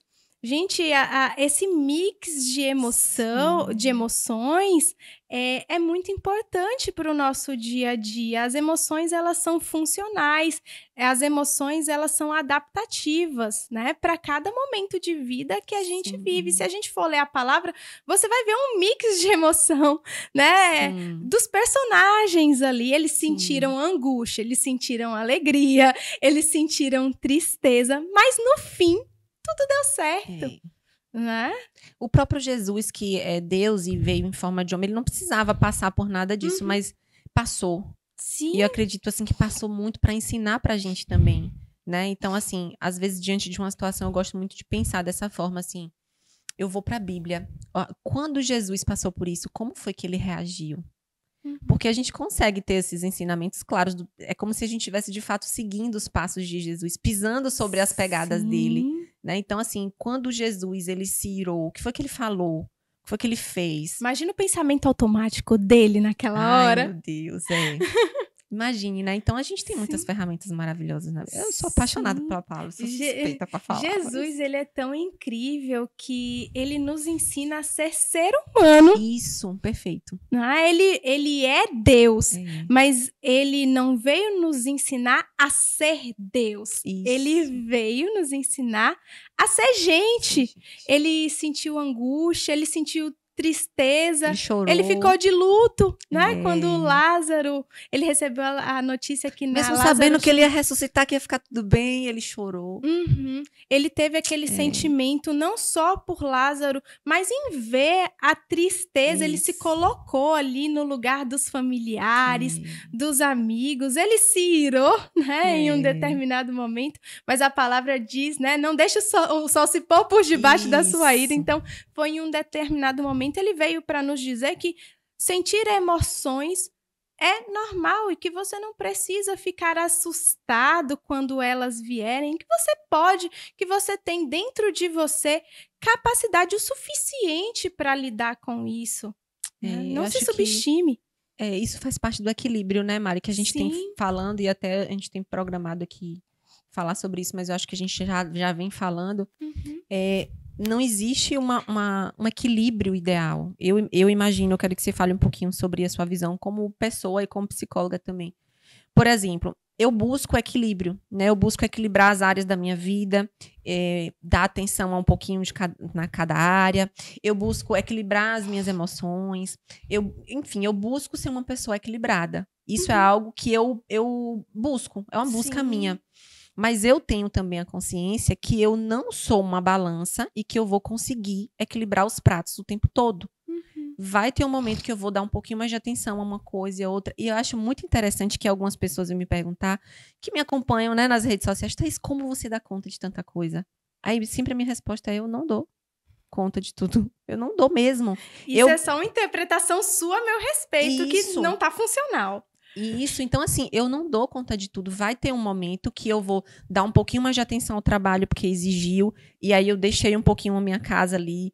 Não deixei total, mas assim, deixei de dar atenção a algumas coisas. Aí às vezes minhas filhas estão em semana de prova, então eu preciso dar uma atenção, mas ali eu vou deixar um pouquinho do trabalho. E por aí vai. Então, a gente vai tentar equilibrar, eu penso assim. Porém, eu acho que a gente não vai conseguir chegar nesse equilíbrio nunca. A vida é inédita, né? A vida acontece no aqui e agora. Isso. E a gente, por mais que se organize, tem dia que vai sair um pouquinho ali do script, né, tá? Qual é o ideal? O ideal é a gente, ao final do dia, se organizar. Bom, amanhã, né, sexta-feira, quais são meus objetivos naquela sexta-feira? O que eu quero alcançar? Como é que eu posso me organizar diante daquela sexta-feira? Lembrando que a vida é inédita e algumas vezes eu posso não conseguir. E tá tudo bem, a gente tem o sábado para fazer de novo e o domingo para fazer de novo. Então a gente tem várias chances. A misericórdia de Deus se renova a cada manhã. Então, a gente precisa parar com esse senso de urgência. Se não for hoje, se eu não conseguir colocar uma regra ali, né? Se não for hoje, então eu não quero mais, eu desisto. Não, gente, a vida é inédita para todo mundo. Tem dias que vão ser melhores do que outros, tem dias que a gente vai conseguir, tem dias que não. Mas já que já que a gente tá aqui na Terra para viver, vamos viver direito, né? Isso, viver sem essa loucura de ficar pensando em fazer tudo ao mesmo tempo. Eu acho muito interessante isso, porque assim, a gente precisa buscar esse equilíbrio, como você falou, a gente precisa viver o agora. E eu acho que a gente precisa ser planejada assim, a gente precisa ser excelente, rotina, né? Isso, ter uma rotina. A rotina traz uma previsibilidade e deixa a gente também no conforto ali, um relativo conforto, né? E a gente tem que buscar ser excelente em tudo também, fazer as coisas com excelência, não com perfeição, mas com excelência. Mas está faltando, eu acredito, que em muitas pessoas a flexibilidade. Sim. E eu falo por mim também, muitas vezes eu me pego inflexível comigo mesma. A gente chama de rigidez cognitiva. Pronto. Aí, o termo técnico, né, gente? Existe uma rigidez cognitiva. Olha para isso. E olha que interessante. Eu compartilhei um pouco com você sobre isso ontem. Anteontem eu estava um pouco preocupada, um pouquinho ansiosa, pensando em muitas coisas ao mesmo tempo, preocupada mesmo. Uma questão de saúde familiar, uma questão de algumas provisões. E aquilo foi me deixando um pouquinho acelerada. E aquilo começou a me ficar triste. Tipo assim, roubar as minhas forças. E aí, eu tive um sonho bem interessante. Vou compartilhar com vocês aqui. Eu tive um sonho que eu entrava no meu quarto e a minha cama estava sem a base. Estava só o colchão no chão. Aí eu falei, meu Deus, cama fala tanto sobre descanso, né? Deus está querendo me falar alguma coisa. Está faltando uma base para o meu descanso. Aí eu fui falar com o meu José, que é uma amiga que eu sempre compartilho meus sonhos com ela. E aí eu falei, o que você acha, amiga? Ela falou, e tá faltando o princípio do descanso na sua vida. Você tá descansando no Senhor. E descansar no Senhor não é você cruzar os braços ou ficar deitada, esperar as coisas acontecerem e cair do céu. Não, é descansar, é confiar. E eu, meu Deus, é verdade. Né? Tá faltando ali, eu fiquei tão acelerada e tão inflexível comigo. E olha que interessante como Deus, ele usa tudo para nos ensinar. Tudo coopera. E aí eu fiquei no dia de ontem com um versículo na minha mente, um Provérbios que fala que o homem pode até planejar, mas quem decide é o Senhor. E Deus me deu assim, tipo, sabe quando a versículo vem na sua mente? Eu fiquei meditando naquilo. Mari, muito interessante. Nada do que eu planejei aconteceu como eu tinha planejado. Eu planejei para academia no horário, que eu normalmente vou de manhã, eu fui de noite, depois daquela hora que a gente conversou. Tinha uma sessão marcada num horário de 11 horas, foi 9. Pediram para antecipar, eu fui correndo lá fazer. Tinha uma reunião marcada 2 horas, 2 escolhidas, era a equipe toda, não teve a reunião. Ia levar as minhas filhas no cinema, chegou lá, não tinha um ingresso. Gente, parecia que tudo tinha dado certo e tinha dado errado. E aquele versículo ecoando no meu coração. O homem pode até planejar, o homem pode até fazer planos, mas quem decide é o Senhor. E aí, quando a gente conversou, teve uma mudança de planos de ontem para hoje, para esse episódio. Sim. E ali, Deus ele foi falando e confirmando o meu coração. Que eu posso fazer planos, mas quem decide tudo na minha vida é Ele. E, gente, isso me faz eu entender que eu preciso ser flexível com o meu planejamento. Preciso ser flexível, como você falou, comigo mesma. E mais do que isso, eu preciso me submeter à boa, perfeita e agradável vontade de Deus. Ele sabe o que é melhor para mim. Ele usa tudo. E eu falei, uau, Senhor, eu entendi. Meu sonho com tudo do dia que eu tinha planejado não acontecendo como eu pensei. E aquele versículo, eu falei, Senhor... E assim, foi como um virar de chave, assim, quase que instantâneo mesmo. Quando eu falei com você mesmo, eu falei, Mari, você tá me vendo aqui, a gente conversando, rindo. Você não sabe como é que eu tava hoje de manhã, chorando e tal. Sim. Então, assim, como também o Senhor, ele vem com esse refrigério através das formas com que ele se comunica com a gente. A gente precisa estar atento a isso, né, Mari? Como cristãos, a gente precisa estar atento às formas com que Deus está se comunicando com a gente. Sair do automático. Eu aprendi a sair do automático. Quando eu tô muito no automático, eu falei, eita, parou aqui, ó. Eu preciso desacelerar, sair do automático para eu entender o que eu tô fazendo, ouvir a voz de Deus e continuar obedecendo a Ele. Né? Então, acho que a gente precisa também ter essa flexibilidade. Sim, a gente floresce muito nos desafios, não é verdade? Eu digo que os desafios é o nosso processo de amadurecimento. É muito difícil a gente amadurecer na alegria, né? No oba-oba. A gente amadurece, a gente cresce mediante a desafios. Eu acredito que quando Salomão pediu sabedoria a Deus, olha o tanto de desafio que o Senhor deu para Salomão ir resolvendo. E à medida que ele foi resolvendo, ele foi aprendendo e ele foi ficando sábio. Então, a sabedoria não é algo assim que cai do céu. A sabedoria, ela vem na nossa vida mediante as nossas experiências. Se eu disser para você que eu sou a mesma psicóloga de 8 anos atrás, quando eu comecei, seria mentira. Então, hoje eu sei que eu sou uma profissional melhor, porque foi lidando com muitos casos diferentes que eu fui aperfeiçoando. Eu fui vendo, isso aqui dá certo, essa técnica dá certo, né? Essa aqui nem tanto. Tanto é que no meu processo enquanto psicóloga, eu mudei de abordagem. Eu era de uma linha teórica e eu falei, meu Deus, isso aqui não vai para frente. Deixa eu flexibilizar, deixa eu mudar. Então, a cada dia a gente está mais sábio. Hoje você está mais sábia do que ontem. E isso é maravilhoso. E assim, a vivência nos permite isso, né, Mari? Porque às vezes a gente tem, como você fez a comparação com sua profissão, às vezes a gente tem a teoria e às vezes a gente tem até a teoria da Bíblia ou de livros e de conselhos, ensinamentos de pessoas mais velhas. Mas se a gente não for para a prática, eu acho que a prática valida aquilo, na verdade, né? Valida aquele ensinamento. É como na escola, a gente aprende na aula, mas a gente vai e faz a prova ali. A Bíblia diz que o machado que não é afiado perde o corte. Isso, Não é? E como precisamos um dos outros, né? Porque a Bíblia também fala isso, que o ferro, ele se afia com outro ferro. E assim são as pessoas. Então, precisamos das pessoas, do conviver com as pessoas. Que, às vezes, algumas pessoas, na tentativa de se livrar do problema, até foge do convívio social, de convívio com a família. E acaba deixando de se submeter a momentos de crise, se submeter a conflitos, que vai gerar um amadurecimento. Então, a pessoa fica infantilizada a vida inteira, fica assim... sem recursos, sem bagagem de vivência para novos enfrentamentos, né? Então, a convivência também é Jesus ensinou isso pra gente, né? A gente precisa um dos outros para crescer. Claro que a gente não vai ficar em um ambiente adoecedor, né? As pessoas costumam dizer ambiente tóxico, né? Que eu não gosto muito de usar essa palavra, né? Porque tóxico para mim é uma coisa muito forte, muito profunda. Mas assim, eu acho interessante que se aquele ambiente ele é adoecedor, você se separa por um tempo, você vai malhando o seu cérebro, né? À medida que você for crescendo nas suas experiências, dali a pouco você retorna. Você tem a oportunidade de ensinar aquela pessoa, né? Eu acredito muito nesse processo. A gente se afasta por um tempo, a gente amadurece, mas dali a pouco a gente retorna àquele ambiente de uma forma mais fortalecedora.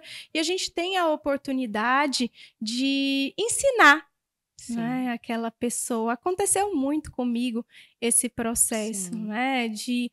Na minha infância e adolescência, antes da conversão ali dos meus pais, de ser um ambiente um tanto quanto adoecedor, né? E por um tempo eu precisei me afastar um pouquinho, ficar mais quieta, e hoje eu vejo a transformação. Eu posso ensinar muita coisa, eu sou bem recebida com os ensinos. Então eu penso dessa forma. Maravilhoso isso que você falou, né? Eu vejo também assim que Deus nos ensina isso, né? Construir muros, muros que nos protegem, né? Claro que a gente não vai se isolar totalmente, nem a gente vai se submeter a todo tipo de relacionamento. Então, a gente precisa ter essa inteligência, né? Essa sabedoria, buscar do Senhor também. Quem são as pessoas que eu preciso e posso me relacionar nesse tempo que eu vivo hoje? Porque nós somos feitos de estações, de fases, né? Então, quem quem pode me prejudicar aqui nesse tempo e quem vai me ajudar e eu vou ajudar, que o relacionamento é uma troca, quem né? Quem é pra estar e quem não é. Isso. E assim, como você falou ali, a gente pode levantar alguns muros que vão nos proteger. Então, eu posso chegar e, diante de um relacionamento que eu tô vendo que não tá sendo saudável para mim nem para a pessoa, eu posso me afastar tranquilamente. Claro que, se tratando de família, vem esse parêntese bem, né, algo que a gente deve deixar também claro. Ah, meu pai e minha mãe, sei lá, é narcisista, é uma pessoa controladora e, como você falou aí, que tá no termo na moda, né, um relacionamento tóxico e tal. Eu vou me isolar completamente. Não tem como. Vai ter que ter um equilíbrio ali. Então, vai ter que ter um relacionamento na dose saudável para as pessoas também, né? Você vai precisar ter muita inteligência emocional para lidar. E eu vejo muitas pessoas, principalmente em nosso meio cristão, falando assim, perdoe, né? E é um processo muito importante, só que eu só vejo a pessoa falar perdoe, e eu não vejo as pessoas dizer qual é o caminho do perdão. E qual é o caminho, Mari, do perdão? O caminho do perdão está na compaixão. É entender que o outro é tão ser humano quanto você. Você pode não falhar naquela mesma área que a pessoa está falhando com você, mas você vai falhar em outra e com outra pessoa. E a palavra de Deus fala que se a gente não perdoar uns aos outros, o Senhor também não vai nos perdoar. E o Senhor Jesus, ele veio em toda a sua trajetória com esse movimento de compaixão.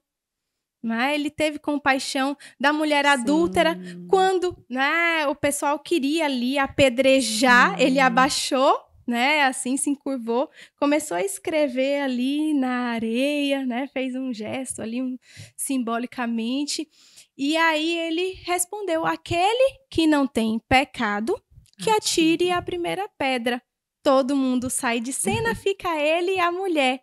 E aí ele diz assim: filha, cadê aqueles que queriam te condenar? Né? Não sei, Senhor, já foram embora.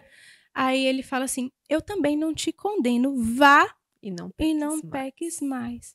Que né? ensinamento. Então, assim, não é perdoe, é tenha compaixão do outro, porque o outro é tão humano quanto você. Sim. E, com certeza, em algum momento você vai pecar, você vai falhar. A Bíblia diz, aquele que diz que não tem pecado é mentiroso. E faz Deus de mentiroso, né? E faz Deus de mentiroso.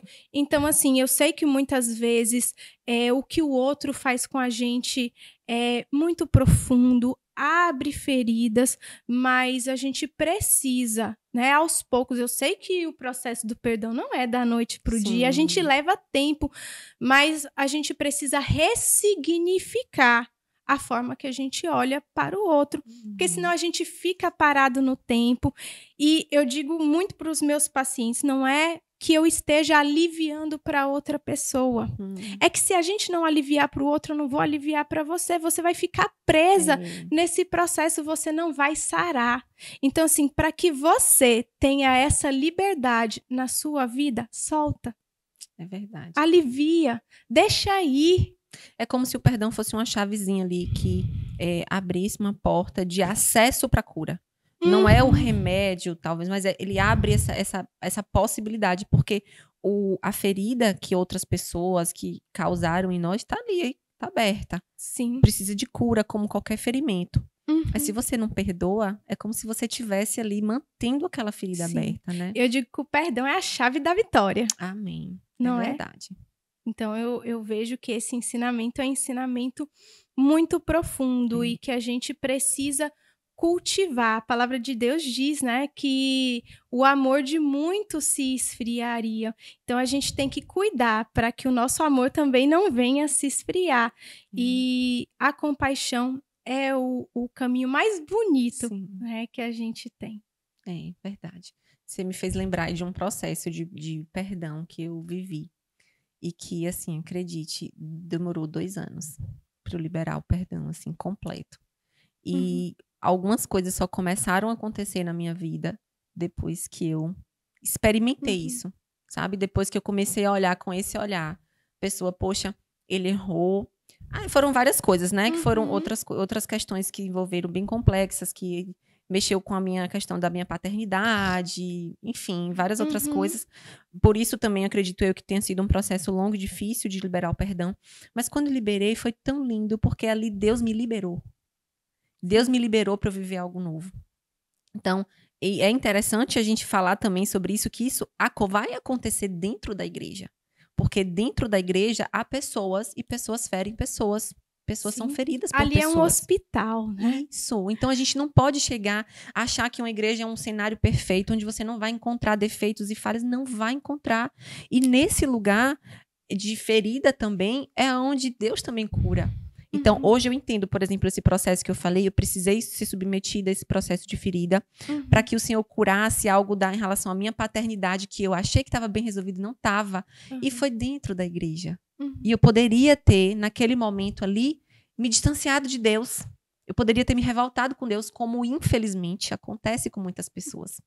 Pessoas são feridas dentro da igreja e se distanciam de Deus e tudo mais. Então, eu fiquei 2 anos me submetendo àquele processo de cura do Senhor. E aí, quando eu liberei o perdão, eu acabei contando tudo, né? Enfim. Mas assim, tudo bem. Eu acabei, depois daquele processo, sendo liberada por Deus para fazer algo que eu desejei durante esses 2 anos e que eu não tinha tido autorização de Deus, que era sair da igreja que eu congregava. Então, quando eu liberei o perdão, é como se Deus falasse assim, agora sim, você pode ir para outro lugar. Agora sim você vai para o lugar que eu quero que você vá e onde você vai frutificar, sem uma ferida aberta. Porque se eu mudasse de igreja com a ferida aberta, naturalmente, na primeira situação que acontecesse na outra igreja que eu ia congregar, aquela ferida ia ficar latente, a doer e ali pronto. Já ia ser mais um motivo para ou eu me afastar de Deus ou eu ficar pulando de igreja em igreja. E eu sei que não é isso que o Senhor quer. Eu sei que há um tempo determinado para cada coisa, né? Isso aí foi uma situação, assim, totalmente superada. Eu entendo que Deus permitiu mesmo que tudo acontecesse para que eu amadurecesse, que eu liberasse perdão para meu pai e tantas outras coisas, enfim. Isso aí é assunto para outro podcast. Sim. Mas assim, como foi precioso isso? Foi um processo de 2 anos para eu liberar esse perdão, mas foi precioso porque eu cresci demais. Sim, e a gente não pode fechar os olhos para o fato de que existe sim uma fórmula dentro do reino de Deus para que a gente seja bem-sucedido, né? E aqui eu não estou falando de finanças, né? Eu estou falando de ser bem-sucedido nas áreas da nossa vida. Eu também precisei passar por um processo bem parecido, mas assim, Thay, como é que eu faço esse movimento? Talvez eu vou ensinar aqui como é que eu faço, porque isso aqui pode Sim. ajudar outras pessoas. Eu penso que o meu maior objetivo de vida, e tem que ser o maior objetivo de um cristão, é alcançar a vida eterna. Sim. Né? O nosso alvo é a vida eterna. Agora, para pensar. Digamos que você brigou comigo e me fez algum mal. Já tô ferida. Eu vou perder ainda a minha salvação por conta de Thaís, mas nunca na minha vida. Então, eu interpreto da seguinte forma. Eu perdoo, eu libero. Primeiro, porque eu quero alcançar a minha salvação, a minha eternidade, isso é inegociável. E segundo, porque eu quero ter uma vida de paz aqui na Terra, né? Tanto é que eu lembro que eu já contei isso em muitos lugares, né? Quem me acompanha nas redes sociais sabe o quanto o meu pai, antes de ser cristão, lançava palavras negativas, né, sobre a minha vida. Você não vai ser ninguém, você não vai conseguir nada. Eram palavras assim extremamente desanimadoras. Ele me amaldiçoava mesmo, né? E aí teve um dia que veio um estalo na minha cabeça. Aí eu falei assim, meu Deus, meu pai me amaldiçoou. E eu peguei vivendo uma situação de maldição, porque aquilo que ele liberou na minha vida estava acontecendo. Eu falei, não, eu não aceito isso. E aí eu fui na casa dos meus pais em um determinado, acho que era horário de almoço, não me lembro, já faz muito tempo. E aí eu falei assim, olha, agora você é pastor e você tem a obrigação de lançar bênçãos sobre a minha vida. Fiquei lá em posição de... E anula aí toda a maldição que você já lançou. Eu falei assim, você vai colocar a mão na minha cabeça e vai retirar toda e qualquer palavra negativa que um dia você lançou na minha vida. E aí meu pai colocou a mão na minha cabeça e começou a me abençoar. Isso foi tão forte que aconteceu uma ventania, entrou uma ventania assim dentro de casa, que eu não sei explicar de onde veio aquele vento. E desde então eu tenho sido tão abençoada, né, em tudo aquilo que eu faço, na carreira. Nossa, então assim, é muito importante a gente liberar esse processo de perdão mesmo, porque às vezes a nossa vida tá travada e a gente não sabe por que é, né? E, olha, vai travar sim.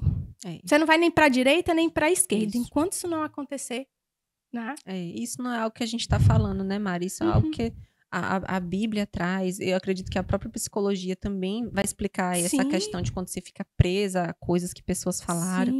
Então, assim, libera. Libera, e a falta de perdão deprime, né? Adoece emocionalmente.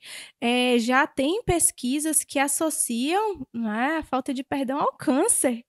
Olha o quanto isso é impactante. E já tem pesquisa científica que associam muitas vezes a cura de um câncer ao processo de fé. Fizeram um estudo, Thay, há muito tempo atrás, eu nem sei se isso está em um artigo, eu sei que esse estudo existe, onde separaram pessoas em tratamento do câncer, aquelas que tinham fé, daquelas que não tinham crença em nada, né? Estavam desesperançosas. E aí verificavam, né, qual foi ali o prognóstico, o resultado final. E eles comprovaram que as pessoas que tinham fé conseguiam passar por esse processo de uma forma melhor. Sabe por quê? Porque a fé, ela libera endorfina, serotonina e tudo isso ajuda. Em contrapartida, a desesperança vai liberar cortisol. Só que o cortisol, ele ataca as células boas do seu corpo. Então, se você já está enfraquecido de um processo de químio, de rádio, e você tem a liberação do cortisol, realmente o seu corpo ele não vai reagir da mesma forma. Então, olha como isso é tão profundo. Né? E a ciência comprovando, né? A Bíblia. Que eu acho fantástico. E assim, eu já trabalhei na área. Eu tenho especialização em oncologia. E eu trabalhei alguns anos na área oncológica. E Mari, eu pude presenciar na prática isso, né? Assim, óbvio que eu tenho que ter muito cuidado com o que eu falo, porque eu não sei nem se hoje já tem algum estudo que comprove isso, mas eu conseguia fazer essa relação porque a minha atuação como enfermeira permitia eu ter um contato maior com os pacientes, porque eu trabalhava no setor de radioterapia. Então, eu conseguia, né, ter uma entrevista de enfermagem mais elaborada e algumas pessoas naquele momento se abriam para mim. E eu conseguia fazer essa relação. Tinha um tipo de câncer, eu não vou falar para não dizer que é uma comprovação, porque foi algo, né, uma observação minha. Sim. Mas tinha um tipo de câncer num lado específico do corpo que quando chegava para mim e que a pessoa se abria, existia uma história de falta de perdão, Mari. Mari me impactava aquilo. E essa questão da evolução é preciso isso, é cirúrgico. Quem chegava com fé, confiante, com esperança, rápida, passava bem o processo de tratamento, que não é um processo fácil. É um processo com muitas reações, mas enfrentava aquelas reações de uma forma diferente do que aquelas pessoas desesperançosas, sem expectativa, sem uma expectativa boa de que algo ia ficar bom. Pessoas que iam a óbito até de forma muito rápida. Quando elas se entregavam. Aquela história que a gente falava, a pessoa se entregou. Sim, é porque os nossos pensamentos enviam informações para o nosso cérebro. Gente, isso aqui é hormônio. Né? E isso vai ser liberado para o seu corpo. Tanto é que muita gente em processo, eu voltando para a ansiedade, né? Em processos de ansiedade, acaba desencadeando ali, né? Ou piorando uma gastrite, porque o estômago ele vai ficando mais ácido. Né? Então, existe uma relação. Não é possível separar o seu cérebro do seu corpo. A gente não pode desassociar, é junto, né? Então, é importante a gente trazer isso aqui, porque a gente vê as pessoas separando muito esses processos. É uma química só. E às vezes trata um sintoma, como você falou, por exemplo, da gastrite. Trata ali, toma um remédio, vai no gastro. Beleza, tem que fazer para não piorar, para não gerar uma úlcera e tudo mais. Mas assim, é preciso ir na raiz do problema. Então, identificar se há uma raiz ali, né, se há uma causa emocional, tratar aquela causa junto com o tratamento das consequências, né? E acontece, tem gente que chega no consultório, aí eu pergunto, o que te trouxe aqui, né? Sempre a gente faz essa pergunta. Olha, o meu gastro. Que interessante. Mandou eu procurar terapia, porque eu estou com gastrite e ele disse que isso é decorrente de um quadro ansioso que eu estou, então eu preciso fazer esse tratamento conjunto. Aí eu, bora lá então fazer esse tratamento conjunto. Tão lindo a gente ver a equipe de saúde, né? Tendo essa visão multi que tá se fortalecendo mais. Glória a Deus por isso. Tem se fortalecido mais. Ninguém trabalha só, né? Na saúde não tem como um profissional trabalhar sozinho. É um conjunto. É verdade. Perfeito. Eu sei que você tá amando assistir esse episódio com esse tema tão necessário para esse tempo que nós estamos vivendo. Mas eu vou parar rapidinho só para agradecer e honrar aquelas marcas que têm abençoado esse projeto tão lindo, que tem alcançado tantas vidas. Então eu deixo aqui a minha honra, a minha gratidão a Revitale Odontologia, a Silvana Carneiro, psicopedagoga, Açaí Mais, Lila Doces Artesanais, Brink Pizza, Funcionale e Limpo 75. E se você é uma marca ou é alguém que também deseja ofertar, abençoar esse projeto, é só fazer contato conosco e estar aqui nesse time de marcas que tem impactado e alcançado vidas através do Fé na Mesa podcast. Enfim, a gente falou de alguns transtornos mentais, de alguns adoecimentos mentais. Pelo adiantado da hora, não vai dar pra gente falar. Ou tem algum que você queira falar de específico? Não, tá tranquilo. Viu? É interessante a gente só confirmar, né, Mari, aquilo que você falou. Os sintomas, eles vão ser muito parecidos. É sintoma que fala? Os traços? Os traços. Serem muito parecidos um com o outro. Então, é muito importante também ter esse diagnóstico, né, do profissional. Sim, não é possível a gente se autodiagnosticar, porque por detrás de um quadro diagnóstico existe um contexto, né? Então, a gente avalia muitas outras coisas, a gente leva em consideração todo um contexto, a história de vida pregressa do nosso paciente, quadros genéticos dos pais. Então, por exemplo, essa sensação, né, de irritabilidade, hoje em dia a gente tem, quer ver eu tô com a atenção muito ruim. Será que eu tenho TDAH? Sim. Mas a gente também tem um déficit de atenção, uma queda na atenção nos quadros de ansiedade. A gente tem nos quadros de depressão. E outra coisa, né? Por exemplo, o TDAH é um transtorno de neurodesenvolvimento, gente. Você não se torna TDAH, você nasce TDAH. Precisa ter tido traços na infância para Exatamente. Você tem que ter um prejuízo clinicamente significativo desde a infância. Sim. E no TDAH, principalmente ali na área escolar, porque a criança ela não trabalha, né? Ela precisa ter um prejuízo em alguma área. Qual é a área, né, que a criança tem ali, para se dizer? A área ali da escola, né? Então, gente, vocês não vão se tornar TDAH. Sim, por favor. Vocês vão nascer TDAH igual um quadro de autismo. Você não se torna, né, autista. Você nasce ali no espectro, né? Então, a gente tem que tomar muito cuidado, porque você ter um determinado sintoma, você ter um determinado traço, não indica que você tem um transtorno. Né? Você pode ter só traço. A gente sempre diz, pode ser tudo, inclusive nada. Importante, para não gerar aquele medo, aquele pânico nas pessoas. Ai, será que eu tenho isso? Será que eu tenho aquilo? Na dúvida, tá tendo alguns traços, procura uma ajuda profissional. Sim. Para que, se for necessário, tem ter um diagnóstico e sofrimento, né? Isso. Procura um profissional e veja, porque existe um contexto e você jamais vai conseguir.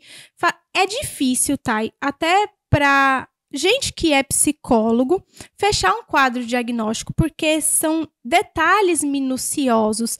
Tem vezes que a gente consegue fazer um diagnóstico em uma sessão de avaliação. Às vezes, a gente vai demorar mais tempo. Por quê? Porque tem muita coisa que o paciente não fala no primeiro encontro. Tem coisas que estão presas que só vai sair lá na frente, e isso muda tudo, né? Então, é uma coisa muito... É criterioso. Sim. Então, ninguém vai conseguir se autodiagnosticar. Sim. E pode estar se autodiagnosticando errado, fazendo um caminho totalmente errado. E lembre-se, para cada quadro diagnóstico, a TCC tem um protocolo de tratamento diferente. Sim. O do TDAH não é o mesmo da ansiedade, que não é o mesmo da depressão, que não é o mesmo do bipolar. São protocolos de tratamento passo a passo, diferente um do outro. Só para esclarecer, Mari, que você fala de TCC, TCC é a sua abordagem clínica dentro da psicologia. Isso, a terapia cognitivo-comportamental. Perfeito, para quem não sabe e não ficar sem entender. E aí, ó, já caminhando para o fim, né, desse episódio, que eu tenho certeza aí que vai mudar muitas vidas, viu? Vai, assim, ajudar as pessoas a se comportarem, a lidar com suas emoções, seus sentimentos de uma forma diferente. Mas aí, assim, ó, primeiro eu já quero te dizer que para você nos seguir também nas nossas redes sociais, né? Até porque lá a gente interage, e ontem mesmo, antes da gravação desse episódio, eu abri uma caixinha de perguntas, que era assim: você e Marina na mesa, qual pergunta você faria para ela? E aí eu tô aqui com algumas perguntas, a gente vai ter que escolher, acredito que pelo tempo, só uma, só pra gente contemplar esse quadro. Então já fica atento lá, porque nos próximos você também sua pergunta já pode estar aqui, você vai estar interagindo conosco nessa mesa. Ai, meu Deus, deixa eu escolher aqui qual pergunta eu vou fazer. Eu vou fazer aquela da questão do elogio, que eu acho que é interessante, e a gente vai falar mais um pouquinho sobre o que a gente já falou de equilíbrio, né? Então, vamos lá. Ó. A Aline Amorim perguntou assim: fala um pouquinho sobre a importância dos pais elogiarem os filhos e como esse comportamento afeta a alma. Esse processo é um processo que precisa ser dosado. Né? Porque até água em excesso, água é bom, né? Sim. Mas água em excesso pode até matar. Então, a gente precisa equilibrar essa questão do elogio, porque elogiar demais, né, também traz prejuízos clinicamente significativos. Eu vou até utilizar um exemplo aqui de um caso clínico, onde eu tinha uma paciente que na infância os pais falavam muito a respeito da capacidade dela. Minha filha, ela é muito inteligente. Olha como a minha filha, ela é perfeita. A minha filha tem notas boas. A minha filha, ela é incrível. Porém, essa criança cresceu. E essa criança, ela saiu depois, né, se tornou adolescente, saiu do ensino médio e decidiu cursar medicina, né? Claro que ela passou ali, né, no vestibular, mas quando ela se deparou no curso, na finalização ali do internato, ela começou a apresentar algumas dificuldades. E aí, ela trazia muito nas nossas sessões, mas eu não posso falhar, porque eu sou perfeita. E os meus pais estão, né, estão esperando que eu seja excelente e eu não estou conseguindo. E essa paciente, ela teve 2 tentativas de suicídio, porque ela não estava conseguindo contemplar essa imagem ideal que as pessoas tinham dela, né? Não só os pais, mas os familiares ao redor. Aconteceu também na minha família, com a minha irmã, né? Essa questão de ser perfeccionista, porque tinha uma expectativa ali por detrás. Então, eu acredito que é muito importante a gente validar. Parabéns, filho. Foi muito legal isso aqui que você fez, porque é um comportamento que a gente quer que o nosso filho, que a criança ali venha reproduzir. Mas lembrando que você pode falhar, não tem problema, a gente não é perfeito. Em alguns momentos as coisas não vão sair da forma que você imaginou, né? Para que a gente venha aumentar essa tolerância ao desconforto, à frustração. Então, sim, o processo de validação, ele é muito importante, contanto que você instrua o seu filho que tem momentos que ele vai errar, que errar é normal, que errar não significa que você fracassou. Sim, saber como reagir nesse momento que o filho erra também, né, Mari? Acolher. Acolher. Tem pais que ficam, tipo, revoltados com o erro da criança. Batem. Isso. Né? Porque a criança errou, mas é uma criança, ela nasceu, como eu te disse, ela nasceu sem saber. É você que precisa ir instruindo e ter paciência no processinho ali do seu filho, da criança. Né? Então, somos seres humanos, somos falhos e nós precisamos nos lembrar isso todos os dias. Somos humanos. Perfeito, perfeito. Então, aquilo que pode ser remédio em excesso de dose pode se tornar um veneno.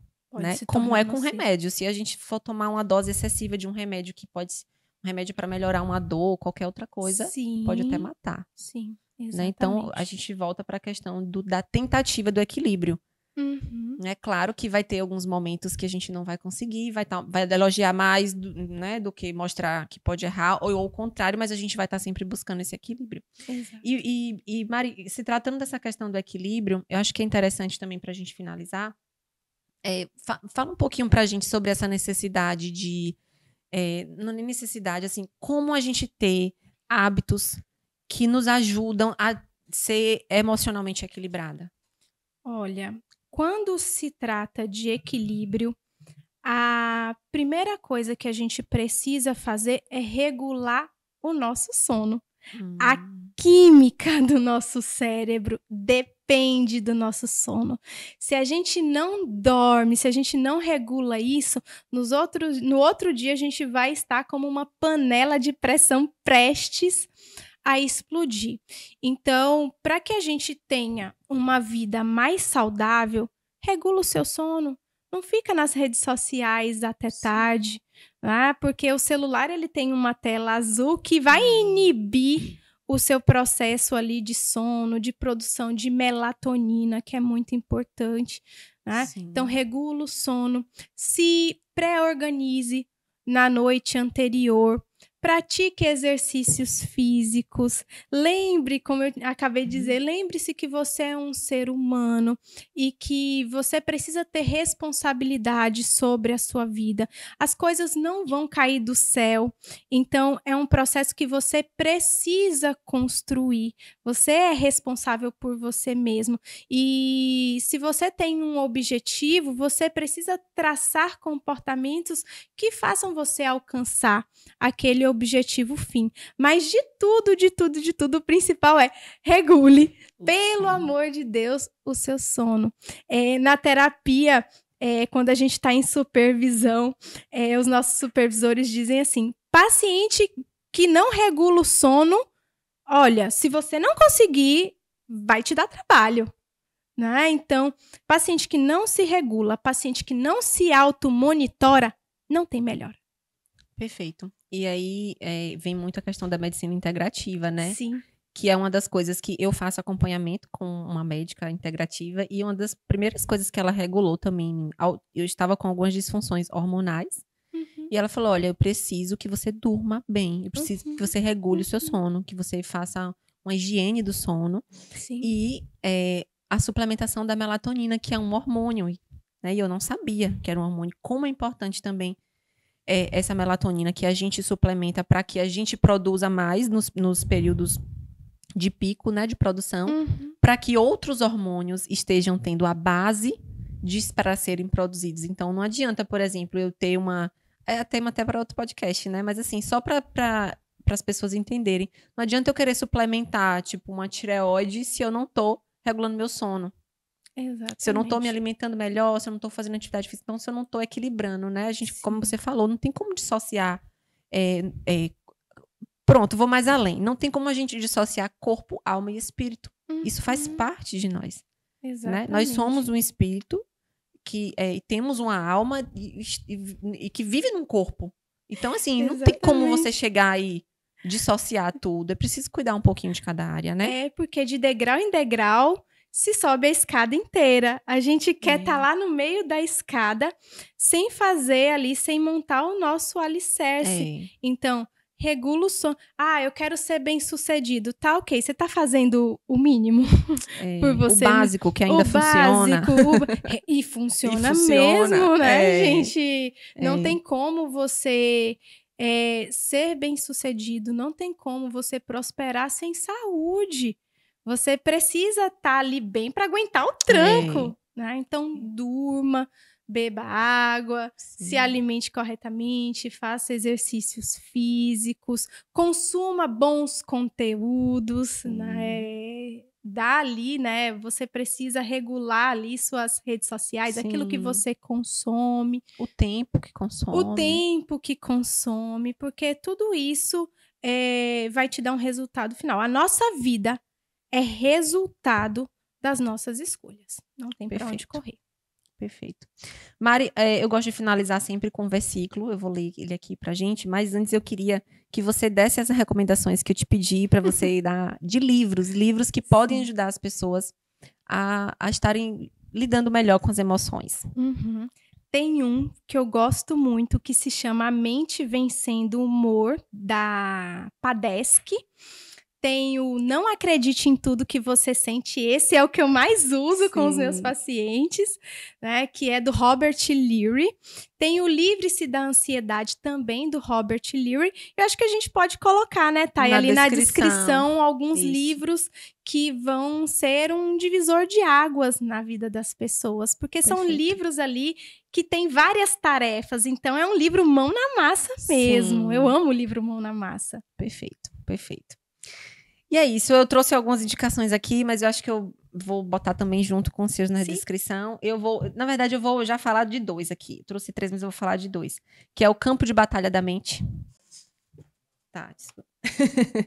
Que é de Joyce, então é uma ferramenta também maravilhosa. Não sei se você já leu, Mari, conhece? Já, eu gosto muito da Joyce, ela é maravilhosa e ela tem muita base da psicologia nas pregações dela, né? Perfeito, perfeito. Então fica aqui também essa dica minha. E essa outra dica aqui, que inclusive foi você que me recomendou. Sim, é meu livro preferido. Que é A Quarta Dimensão. É maravilhoso também. Um livro pequeno aí pra... E poderoso, né? Demais. Eu digo que é um ativador, assim, de fé, muda a vida da pessoa. Sim. Né? Quando a gente lê, a nossa vida jamais vai ser a mesma depois desse livro. Não tem como. Perfeito, perfeito. E aí é isso, né? Eu espero que você aí também utilize dessas ferramentas que a gente está te entregando, além de tudo que foi entregue aqui, né? Que eu creio que é da parte de Deus para você, através da vida de Marina aqui, dessa mesa tão preciosa. E aí, para finalizar, antes de agradecer você estar aqui conosco, eu quero compartilhar um versículo com vocês. Ele é 2 Coríntios 10, 5. E assim, Mari, fique à vontade para você completar também, tá? E falar sobre ele. Que fala assim: destruímos argumentos e toda altivez que se levanta contra o conhecimento de Deus e levamos cativo todo pensamento para torná-lo obediente a Cristo. Aqui era uma instrução de Paulo, né, à igreja, e eu acho que é super cabe, é super pertinente com esse tema que a gente está trabalhando aqui, né, de adoecimentos mentais, e como a gente falou de pensamentos, como tudo começa num pensamento. A palavra de Deus fala isso, a gente precisa destruir todo o argumento e todo o orgulho que se levanta contra o conhecimento de Deus. Então, aqui eu entendo que o conhecimento de Deus e aquilo que ele fala pra gente na palavra dele é soberano. Então, se há verdades na Bíblia, eu não preciso e não devo acreditar em mentiras que outras pessoas falam. A meu respeito, falam pra mim, usadas pelo inimigo, enfim. Eu preciso destruir isso. Tudo aquilo que me orgulha, que me deixa soberba, acha que eu sou independente, eu preciso destruir isso, né? E a gente precisa levar cativo. Olha que interessante, eu uso muito esse versículo na minha vida. Levar cativo todo pensamento para torná-lo obediente a Cristo. Então, a oração que eu faço, eu boto a mão na minha cabeça e eu falo: Senhor, eu levo cativo a Ti todo o meu pensamento, que eles sejam obedientes a Ti. Porque até os nossos pensamentos precisam se submeter aos pensamentos do Senhor. E eu peço muito isso a Ele também. Senhor, coloca os Teus pensamentos em mim. Como foi com Davi que você falou, né? Davi pensava os pensamentos de Deus. Então, eu desejo isso e eu faço disso uma oração. Assim, eu quero pensar os teus pensamentos. Isso não significa que eu vou deixar de ser humana. Vou ter que lidar com outros pensamentos, com emoções, mas quando vem um pensamento que eu sei que é contrário aos pensamentos que Deus tem para mim, eu medito nesse versículo. Então, também, além de um grande ensinamento da parte de Deus aqui, é uma arma poderosa, acredito eu, para o enfrentamento, né? E a gente só conhece os pensamentos de Deus quando a gente se dispõe a ler a palavra dele, né? A Bíblia é uma carta de amor para que a gente venha viver bem, venha viver em paz. Eu costumo dizer que para aqueles que servem a Deus, a palavra de Deus é doce como um mel, né? Então, realmente é uma ferramenta muito poderosa para que a gente venha ter uma vida saudável. Não existe nada de maléfico na palavra de Deus. E em todas as histórias, né, tudo que a gente tem, o resultado sempre é um resultado de vitória. Amém. Glória a Deus. É um spoiler, né? Sim. Você pode entrar em qualquer batalha, em qualquer luta, a vitória é garantida. Cristo é garantida. Então, olha que esperança, né? Como a gente vai lidar com as coisas de uma forma diferente. É verdade. Mari, antes de finalizar, como a gente sempre finaliza, a gente, né, encerra com oração, porque crente ora, né? A gente vai orar aqui. Amém. Abençoando as pessoas que estão nos assistindo, né? E que cada verdade entre na mente dela. Você quer orar? Posso orar. Amém. Vamos lá. Pai amado, Pai querido, Amém, em nome de Jesus, eu quero te agradecer, Pai, pela oportunidade de ministrar a Tua palavra. Amém. E mostrar o quão perfeito Tu és e quão maravilhosa é a Tua obra nas nossas vidas. Pai, em nome de Jesus, toma todas essas vidas que estão nos acompanhando em Tuas mãos. Que o Senhor venha, Pai, trabalhar de uma forma profunda nos pensamentos dessas pessoas. Que elas venham ter, Pai, uma vida saudável, uma vida alegre, uma vida cheia das bênçãos do Senhor. Essa é a nossa oração, Pai. Nós te agradecemos e te louvamos. Em nome de Jesus. Amém. Amém. Glória a Deus. E o meu desejo, assim, é que esse episódio chegue na sua vida no momento que você mais precisar. Que seja, de fato, assim, bem pontual, específico, da parte de Deus para sua vida. E que venha a gerar um impacto, assim, que nem a gente mesmo imagina, nem que você imagina, mas quero que vocês saibam que esse impacto é algo que já está sendo gerado em oração, né? E eu tenho certeza que muitas pessoas serão alcançadas, assim como você está sendo alcançada. Então, se edificou tua vida, compartilha com pessoas também que você sabe que vão ser abençoadas. Amém? E Mari, eu queria agradecer muito, muito, Eu muito. que agradeço, Thay. Dizer que você, não foi escolhida por mim, como eu sempre falo. O próprio Deus escolheu, né? E assim, é algo que gera muita paz no meu coração. É claro que ele coloca ali, né? Comunica no meu espírito as pessoas e aquilo me gera uma paz. E assim, é muito bom estar à mesa com você. É muito bom caminhar com você, mesmo que não seja assim, o tempo todo junta, né? Mas assim, estar com você na igreja, fazer parte desse corpo lindo de Cristo, que é a igreja do Senhor, né? De estarmos juntas, assim. É uma alegria muito grande. E eu sinto muita alegria também de dizer que eu não sou, mas já fui sua paciente. Então é como se eu fosse, me sinto sua paciente, né? E sou muito grata, né, a Deus pela sua vida. Não só por você estar aqui hoje também, mas por tudo que você tem feito no reino e fora do reino, no sentido assim, né, na sua atuação profissional, que eu sei que tem impactado muitas vidas, né? E não posso deixar de dizer que talvez esse podcast também seja um cumprimento dessa promessa que a profeta liberou sobre sua vida, né? E eu sei que você já está vivendo isso, de você abençoar pessoas de perto, de você ser uma boca de Deus para pessoas de perto, mas para pessoas de longe. Você já tem sido também para pessoas de longe, através das suas redes sociais, do seu posicionamento dentro da igreja e também aqui nesse lugar, que eu espero que alcance muitas vidas. Que tudo aquilo que saiu da sua boca mesmo alcance muitas vidas. Então, muito obrigada, muito grata a Deus pela sua vida. Eu te agradeço, estou muito feliz de ter feito parte desse episódio e assim como você, eu acredito que de alguma forma muitas vidas vão ser alcançadas aqui. Amém. Porque eu sinto a graça de Deus aqui neste lugar e eu acredito que curas poderosas Ele ministrou através da minha vida e da sua vida. Nós somos canais de bênção, né? Somos flechas na mão do Senhor. Muito obrigada, Thay. Glória a Deus, glória a Deus. Gente, que lindo, e é isso, né, Mari, que você falou, a presença de Deus, a graça do Senhor aqui, assim, é palpável. Não dá vontade de finalizar, mas estamos chegando ao fim, já chegou o fim desse episódio. É uma nova fase, uma nova temporada, como eu falei no início, onde a gente vai tratar alguns temas bem específicos, então não fica de fora, eu tenho certeza que os outros temas também vão tocar muito a tua vida.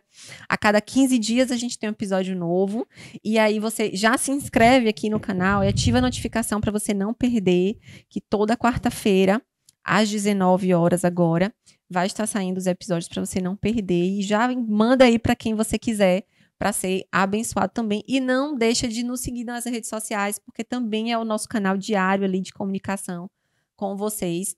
E eu tenho certeza que, de alguma forma, a gente vai se comunicar e a gente vai estar se abençoando.